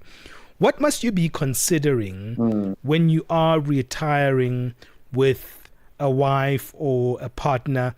How do you think about it and talk through it? Because it's a dual experience when you go through that retirement moment. No, Benjamin, that's a very good question. And I always start with the statement, happy wife, happy life. And all problems start when there's no money. So when we're talking about the last monies or the money that's supposed to take you to that end point, then it's definitely a structure that needs to be put in place. But people always need to remember, there's not a one-size-fits-all. the key point is the best structure depends on how your household lives and how it earns. So some households are in one country but plan to retire in another. That's something to look at. Many support extended families, and some want to return home, so they're working abroad and want to come back. So you have to kind of first understand your key structure as a household between you and your partner. Then you can start looking at points 2 and 3, which is then the core retirement structures, understanding, okay, if I'm working and I'm working in a structure that there is an employer-based retirement fund, so a provident fund, a pension fund, those are quite great as a stepping stone because they force discipline for the employer to do a contribution and for you also. So often employees get free money from the employers, and it's tax efficient for both the employer and the employee. But if we're talking about people across, Africa, where maybe they're working within a structure that doesn't give them that, then they have to understand the profitability when changing countries. They have to know the rules when returning home, the immigration rules. So there's quite a lot of things, your personal and individual plan itself also in terms of flexibility. We reach an age of retirement, which is basically anything from 55 and above, where now you shouldn't be finding yourself in high debt. You shouldn't be finding yourself buying new property and still going into another 20, 30-year bond when the quality of life has to factor in inflation and you earning an income for that period. So it's quite a lot, but with the right financial planner, with the right support, you can get that structure put together, whether you're in South Africa or anywhere in Africa. Now, this is a little bit more complicated when we speak about a couple, because as an individual, you might have, you know when your retirement age will be. Maybe you have your own plan. Your workplace has a structure for you, or you have your own structure. But this comes with an assumption that both of you may be working. Perhaps you guys have an age gap, so you might not even be retiring at the same time. And you don't work at the same place, so you don't have the same retirement strategy or plans. How do you merge these things together? It sounds like it's a lot of work to do if you're going to think about this in a couple dynamic. I think the best form, and a lot of people may shoot me for this, is that there has to be transparency regardless. When we're talking about money, especially future money, there has to be transparency. So couples who tend to want to live together, retire together, also have to plan pre- and post-retirement together. So usually having a financial professional, an advisor, to sit down with you and say to you that, okay, you're currently at the ages of 30, 40 or 45, and if you're retired, your desired retirement age is at 65, then we've got a 15 to 20 year planning, projection to look at. And in those milestones, we need to look at what is our liability set. So what do we still need to set in terms of offsetting our debts? What are our goals that we would like to achieve? Maybe there's our dream car or our dream home that we still would like to acquire, and what would that need financially from us? All that planning is important. It's also when it comes to when you job hopping around, very important for people to always remember that your cost to company is not just what they pay you, but also the benefits that you get from your company, your provident funds, your group life.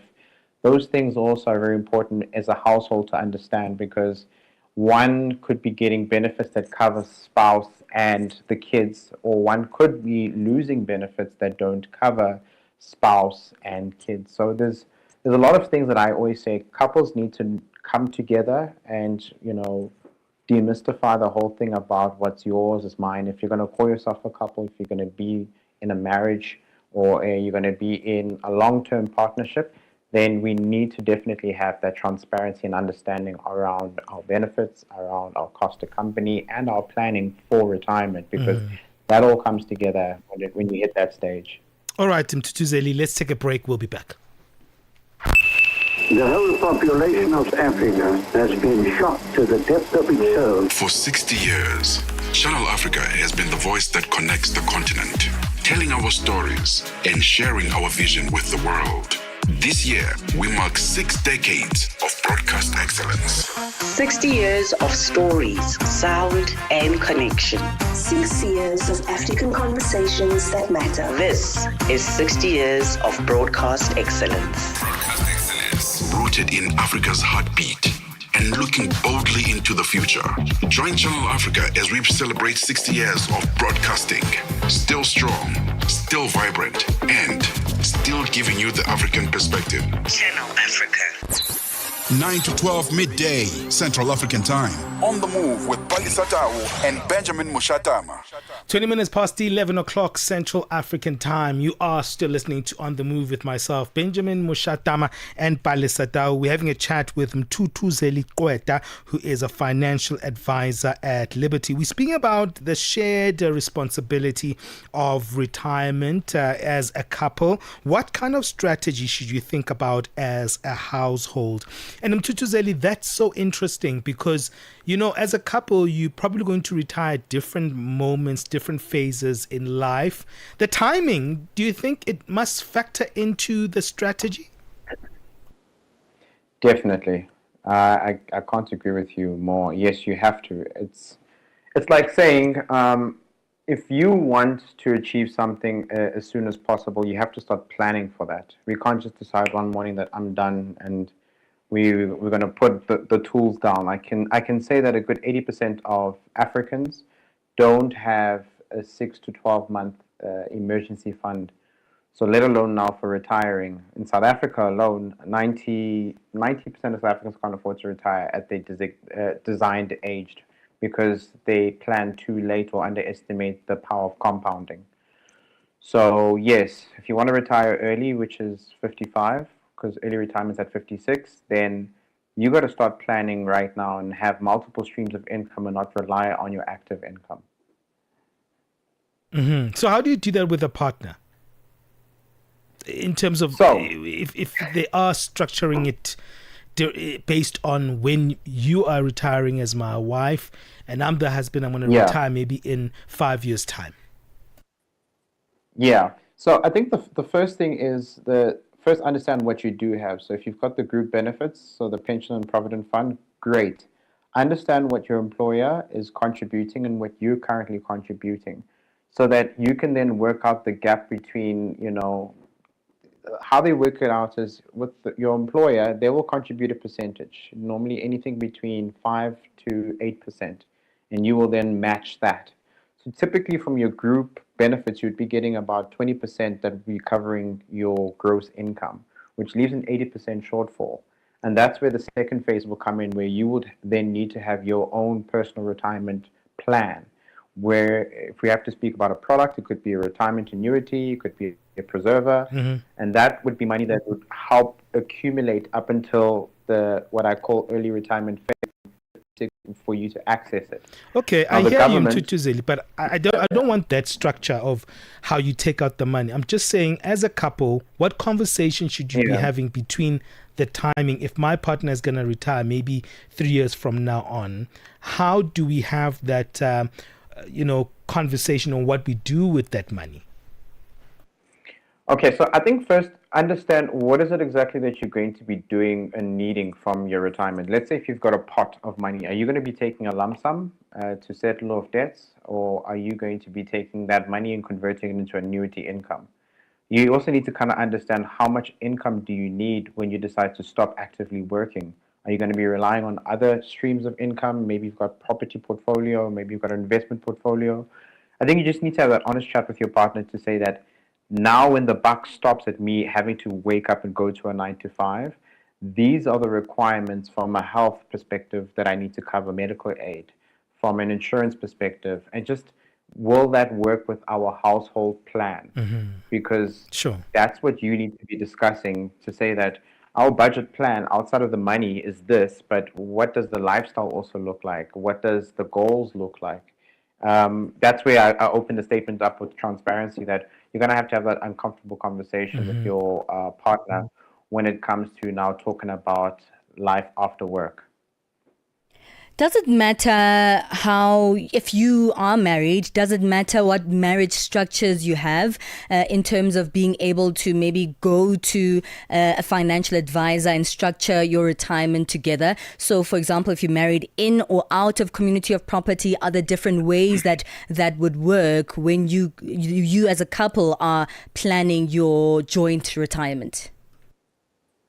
So in terms of your marital regime, in my personal opinion, it doesn't necessarily matter up until there is a misunderstanding and then a divorce decree then steps into play. And then that would then talk about, are we in community of property, meaning we're sharing what we've accumulated, or are we out of community with or without accrual? Then there's a calculation that will take into play. But let's speak in good faith that there's no talks of divorce. We're just living life in the norm. Then your regime doesn't necessarily step into play in terms of how it would affect you in moves.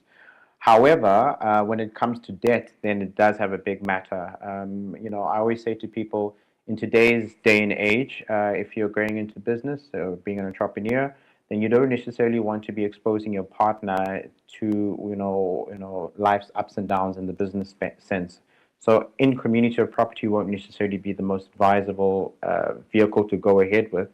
Maybe you'd look at the ANC with or without accrual, and you can decide in the beginning of the relationship what are you going to exclude or bring in. And then we can then protect one another from a debt perspective.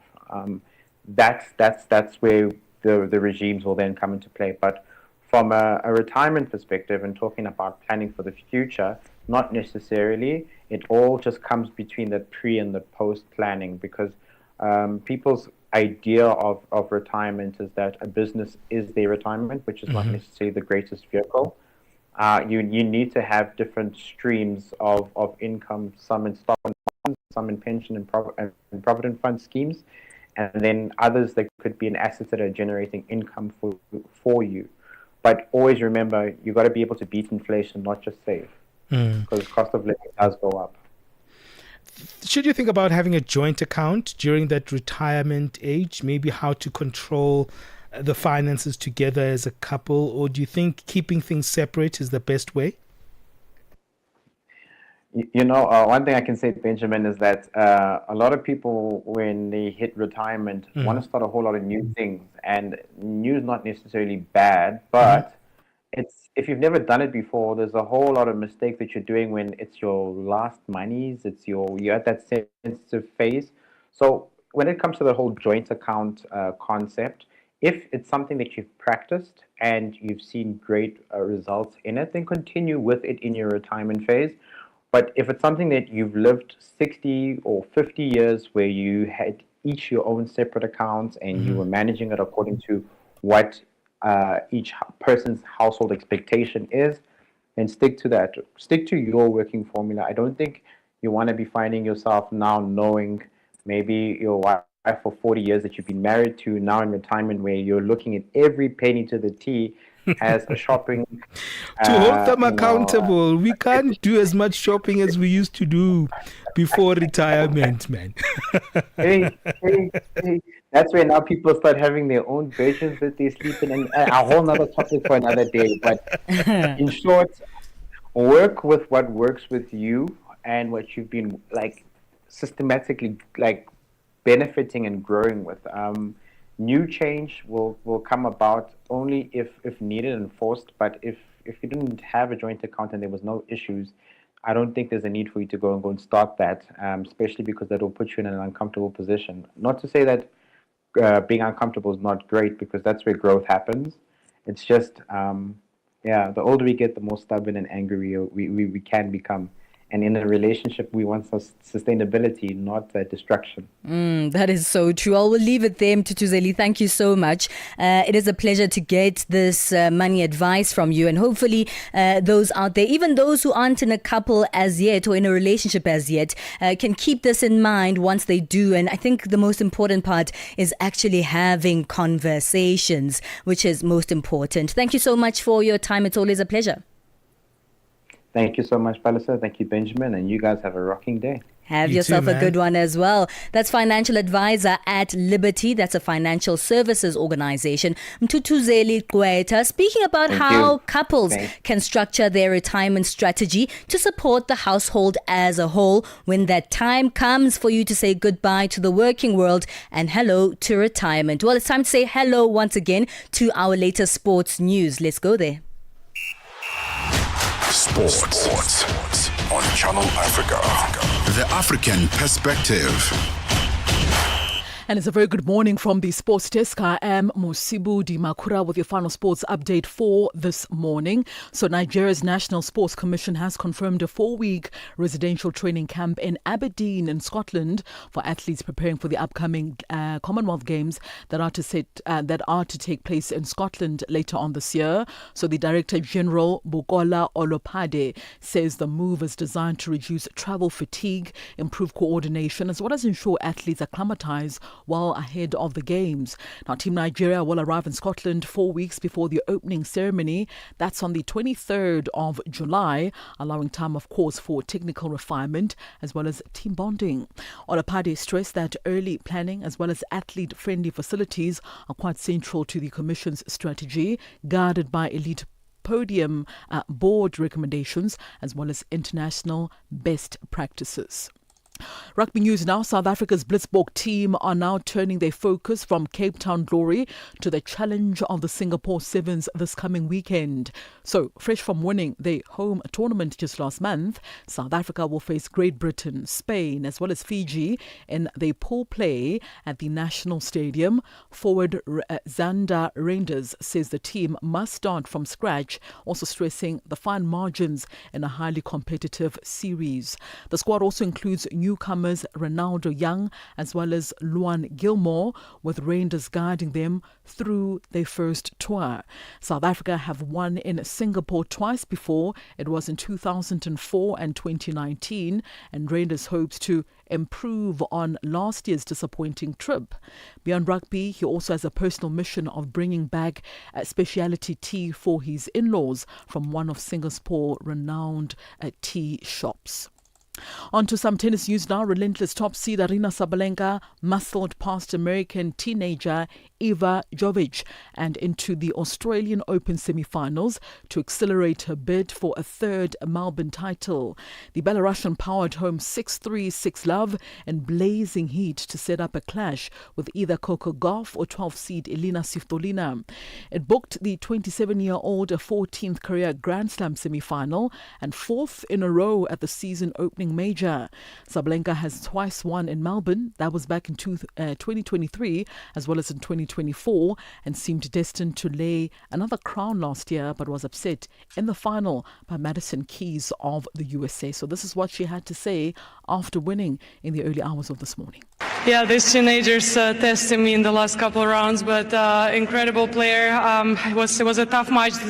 Don't look at the score, it wasn't easy at all. She played incredible tennis, pushed me to like one step better level, and I'm super happy with the win. It was a tough battle. Meanwhile, Ben Shelton battled back from a set down to beat Casper Ruud 3-7, 6-4, 6-3 and 6-4 and reached the Australian Open quarterfinals. The 23-year-old American, seeded 7th and ranked 7th in the world, advances to the Melbourne Park last 8 for a third time. He will next face Yannick Sinner in a rematch of last year's semi-final. Meanwhile, Germany's Alexander Zverev remained on track for a return to the Australian Open final after beating American Leonard Teen 6-3, 6-7, 6-1 and 7-6 in Melbourne Park quarterfinals earlier today. The big serving third seed, who finished runner-up to Yannick Sinner just last year, will face either Carlos Alcaraz or Alex de Minaur in the last 4 in what will be his 4th semi-final event at the Australian Open. And finally, Nigeria's Golden Arrows suffered their first defeat in Group A of the Africa Men's Handball Nations Cup, going down 27-24 to Angola at the BK Arena in Kigali in Rwanda. Angola led 14-11 at half-time and held firm in the closing stages, inspired by Claudio Chikola's 14-goal performance. Nigeria fought back after the half-time break with Farouk Yusuf netting 9 goals and Salimi Hakeem adding 6, while goalkeeper Michael Solomon produced key saves to keep them in contention. Despite that loss, Nigeria remains second in the standings behind Egypt thanks to superior goal difference and will now face the Egyptians in a decisive clash that could then secure a semi-final spot and a qualification for the 2027 World Championship. And that concludes your morning sports news right here on Channel Africa. For any sports stories you'd like to share with us, do send us an email to newsroom@channelafrica.co.za. Give us a call as well. The newsroom line is +27 11714 4459. It's 11:35 a.m. Central African time for Channel Africa Sport. I am Mosibu Di Makura. Sports on Channel Africa. The African perspective. Are you fluent in French, Chinyanja, Portuguese, and Kiswahili? Are you passionate about radio? And are you looking to work in South Africa? Do you have papers that qualify you to work in South Africa? In that case, we might have an opportunity for you to work for Channel Africa. Send us your CV and demo at newsroom@channelafrica.co.za. Remember, if you don't hear from us within 14 days, it means you have not made it or you have not been selected. Channel Africa, the African perspective. Thank you, Mosibu Di Makura. Let's bring back Chandu Koligege, who has our latest business news. Business news on Channel Africa. The African perspective. Thank you, Palesa. Good morning. Let's start in East Africa. Kenyan NCBA CEO John Gachora has welcomed Nedbank's announcement that it is moving to take control of Kenya's NCBA Bank. Gachora says this will give them access to more clients as they have international clients in the market that tend to prefer international banks. Nedbank is expected to use NCBA as a platform to expand across East Africa, while NCBA, on the other hand, gains access to corporate investment and wealth management expertise. Gachora has assured customers and staff of NCBA that there will be no immediate disruptions arising from the deal. This will give us access to clients that perhaps before we wouldn't have had access to. We have international clients in this market that tend to prefer international banks. We believe now we're in a position where we can go and compete for those clients with everybody else. There are Southern African clients who bank exclusively with Nedbank who are here, and we think this gives us an opportunity to go after those clients. There will not be any overlap between us and Nedbank, and therefore we do not envision our employees being affected negatively. This university in South Africa says a grant from the Oppenheimer Memorial Trust will go a long way in helping vulnerable students. The beneficiaries include postgraduate students and postdoctoral researchers that the U.S. funding cuts have affected. The university says having skilled and qualified health research students would in the future help to combat emerging pandemics. The trust has donated $436 million to the Faculty of Health Sciences. Wits University Deputy Vice Chancellor for Research and Innovation, Professor Lynn Morris. The loss of U.S. government research funding has been a real blow for Wits, especially for our early career researchers and postgraduate students who relied not just on the funding itself, but on the whole research ecosystem that this funding supported. So we're deeply grateful to the Oppenheimer Memorial Trust. Their emergency support has made a meaningful difference. It's helping students finish their degrees and giving our postdoctoral fellows breathing space to apply for new grants. That matters because these are the very people who will help us tackle future health challenges, from emerging pandemics to drug-resistant infections and the growing burden of chronic diseases. The Congress of South African Trade Unions, COSATU, has criticized government's planned budget for the Defence Force Day Parade, saying it should have been used to address challenges in the SANDF.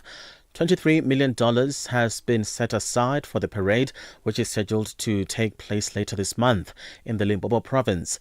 The Labour Federation says the SANDF is grappling with budget cuts and mismanagement.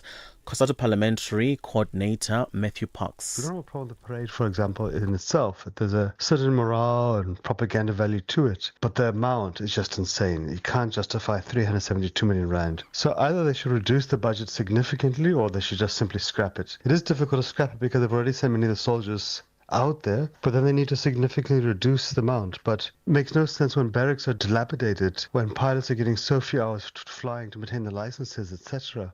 The Phalaborwa and Pabeni gates at South Africa's Kruger National Park have been reopened. This after heavy rains caused floods which severely affected parts of the site in the Mpumalanga and Limpopo provinces. The tourism site has also announced that some of the shops at the camps are expected to be reopened soon. The Batali Bush Camp will be reopened tomorrow and the Mopani Rest Camp on Friday. Sun Park spokesperson is JP Lowe. The Taba and Pafuri rest camps, including Pafuri border post, remain inaccessible, but Phalaborwa Gate remains closed for day visitors. Sun Park strongly urges visitors not to remove barricades or attempt to access closed roads, as these measures are in place to ensure visitor safety and to allow for continued infrastructure assessments and recovery work. Guyana's Finance Minister Ashni Singh says the country's economy is set to grow 16.2% in 2026, slowing from 19.3% in 2025, with the oil and gas sector continuing to drive expansion.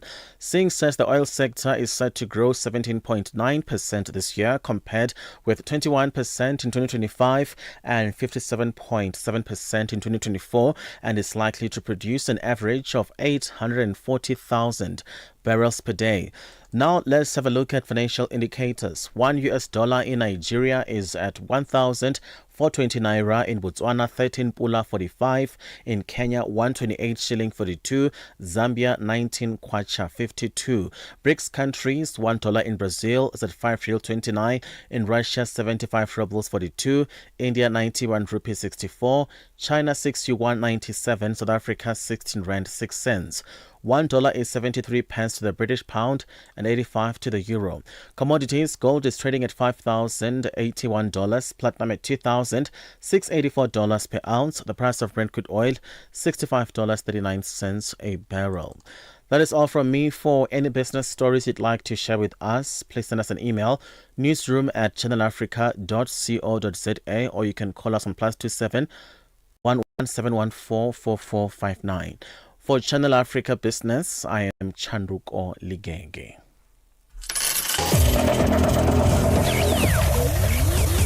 Business news on Channel Africa. The African perspective. Across Africa, communities rise with the promise of clean water and clean sanitation.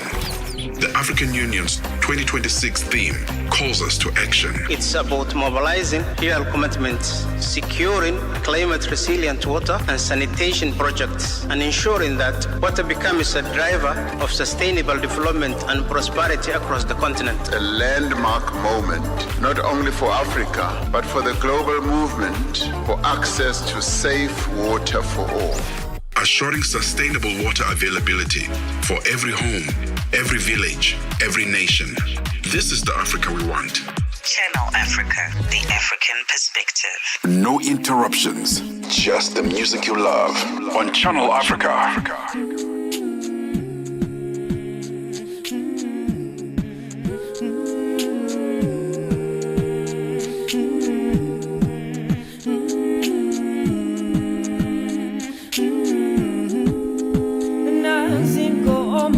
Shanti, kufume na bapanti, besiti isani, kunzeni hungega mtati, dati yo kintirati, yena ongo wangi, utago kominagi, tata kakambi fumi, nasinto Shanti, kufume na bapanti, besiti isani, kunzeni hungega mtati, dati yo kintirati, yena ongo wangi, utago kominagi, tata kakambi fumi.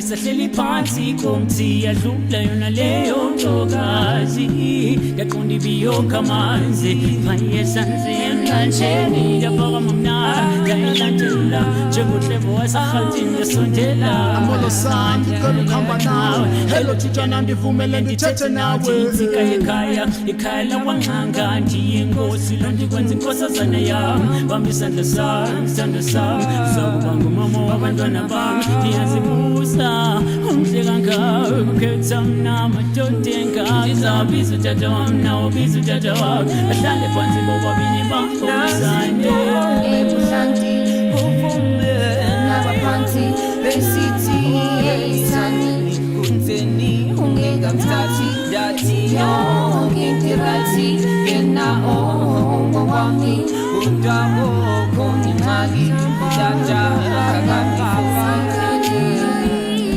ayikinte njalo ayikinte njalo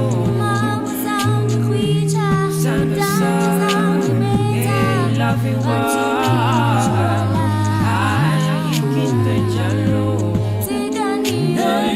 Sanhlala nam love you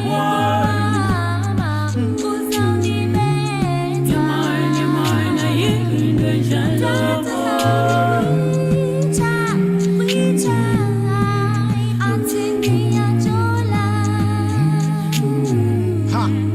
haya ndibazeye mna ndibone hayi intombazane intle njengaye yeah please ntombazane uzundi mamele ndithethi inyani sithandwa undijamile ndithe busuku sithandwa sam nandibonisiwe nanawe baby sesitshatile hey please ntombazane uzundikholelwe ndithethi inyani sithandwa ndikuthandile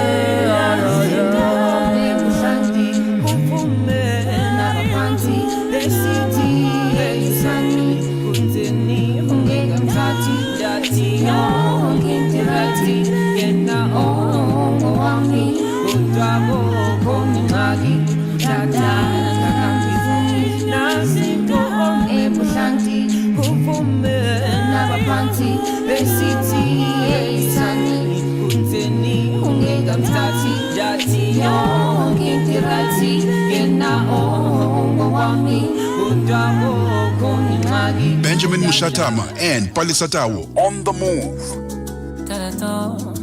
Baby wami tingikutshile funa ungizwe ayafana majens ayafana majimbusi abanye basukushila bathi umuhle kodwa ayafana majens ayafana majimbusi bayafana bafila yoma nyakje ayafana majens ayafana majimbusi yoma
Ain't that something? Soweto with Amajans, and starting that South African special duo, we had The Soil before that with Inkomo. Let's take a break. We'll be back.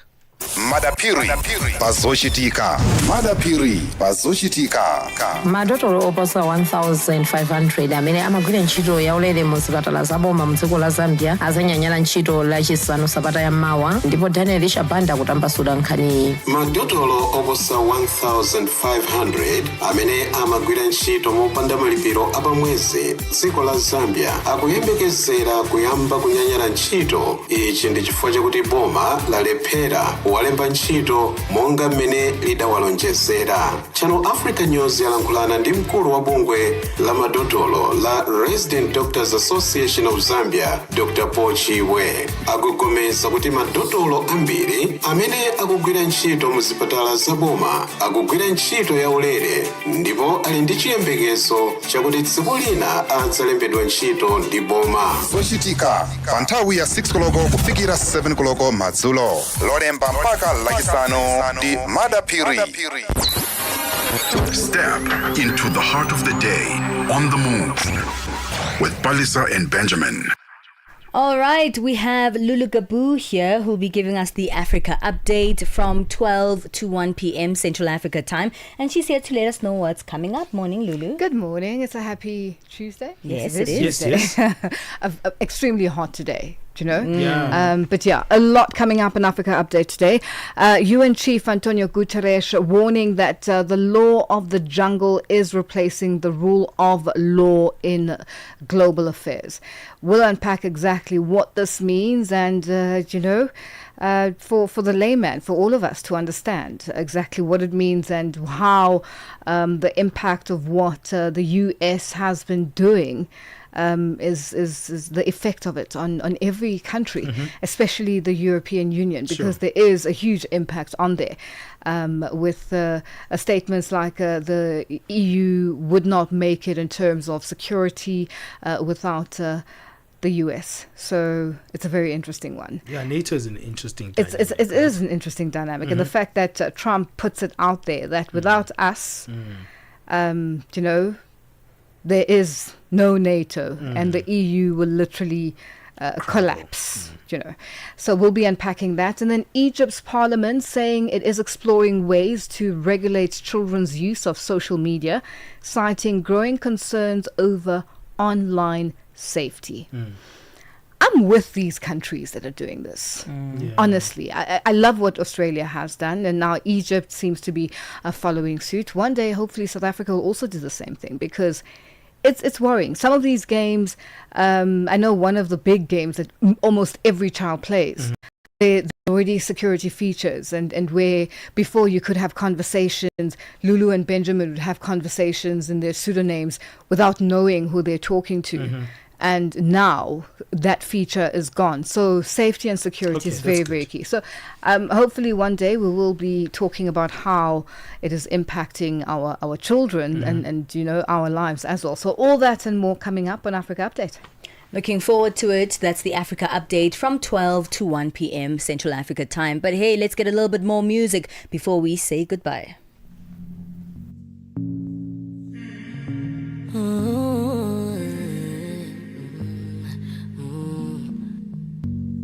From Bamandait, Libyanka. I've been drinking more alcohol for the past 5 days. Did you check on me? Now did you look for me? I walked in the room, eyes are red, and I don't smoke banga. Did you check on me? Did you check on me? Now did you notice me? Nobody will know the paranoia. Cause I put a smile on my face, a facade you can never face. And if you don't know me well, you won't see how buried I am inside my grave. Inside my grave. Cause you see people don't really know you. They don't really know you. Cause you see people, they don't really know you. They don't really know.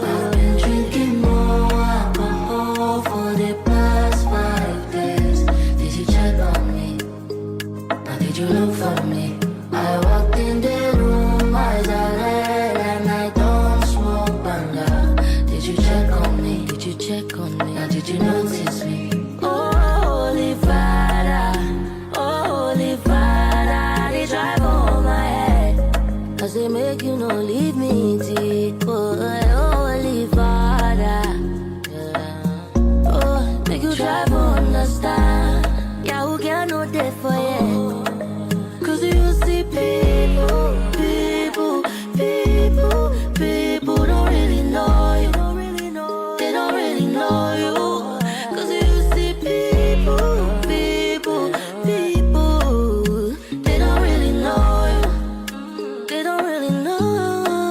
I've been drinking more alcohol for the past 5 days. Did you check on me? Now did you look for me? I walked in the room, eyes are red, and I don't smoke banana. Did you check on me? Did you check on me? Now did you notice me? I've been drinking more alcohol for the past 5 days. Did you check on me? Now did you look for me? I walked in the room, eyes are red, and I don't smoke banana. Did you check on me? It's a beautiful one by Libianca. This one is titled People. And that's how we wrap it up for the day. It's been a beautiful 3 hours. Thank you so much for engaging, for listening in on the conversations, and of course, being a part of the Channel Africa family. All right, let's wrap it up with some good vibes. This is Shasha with Calvin Momo and Sykes, titled Ndawana. Until next time, God bless everyone.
Ingakashonila, wathi yebo ngiyabo, ungamfaki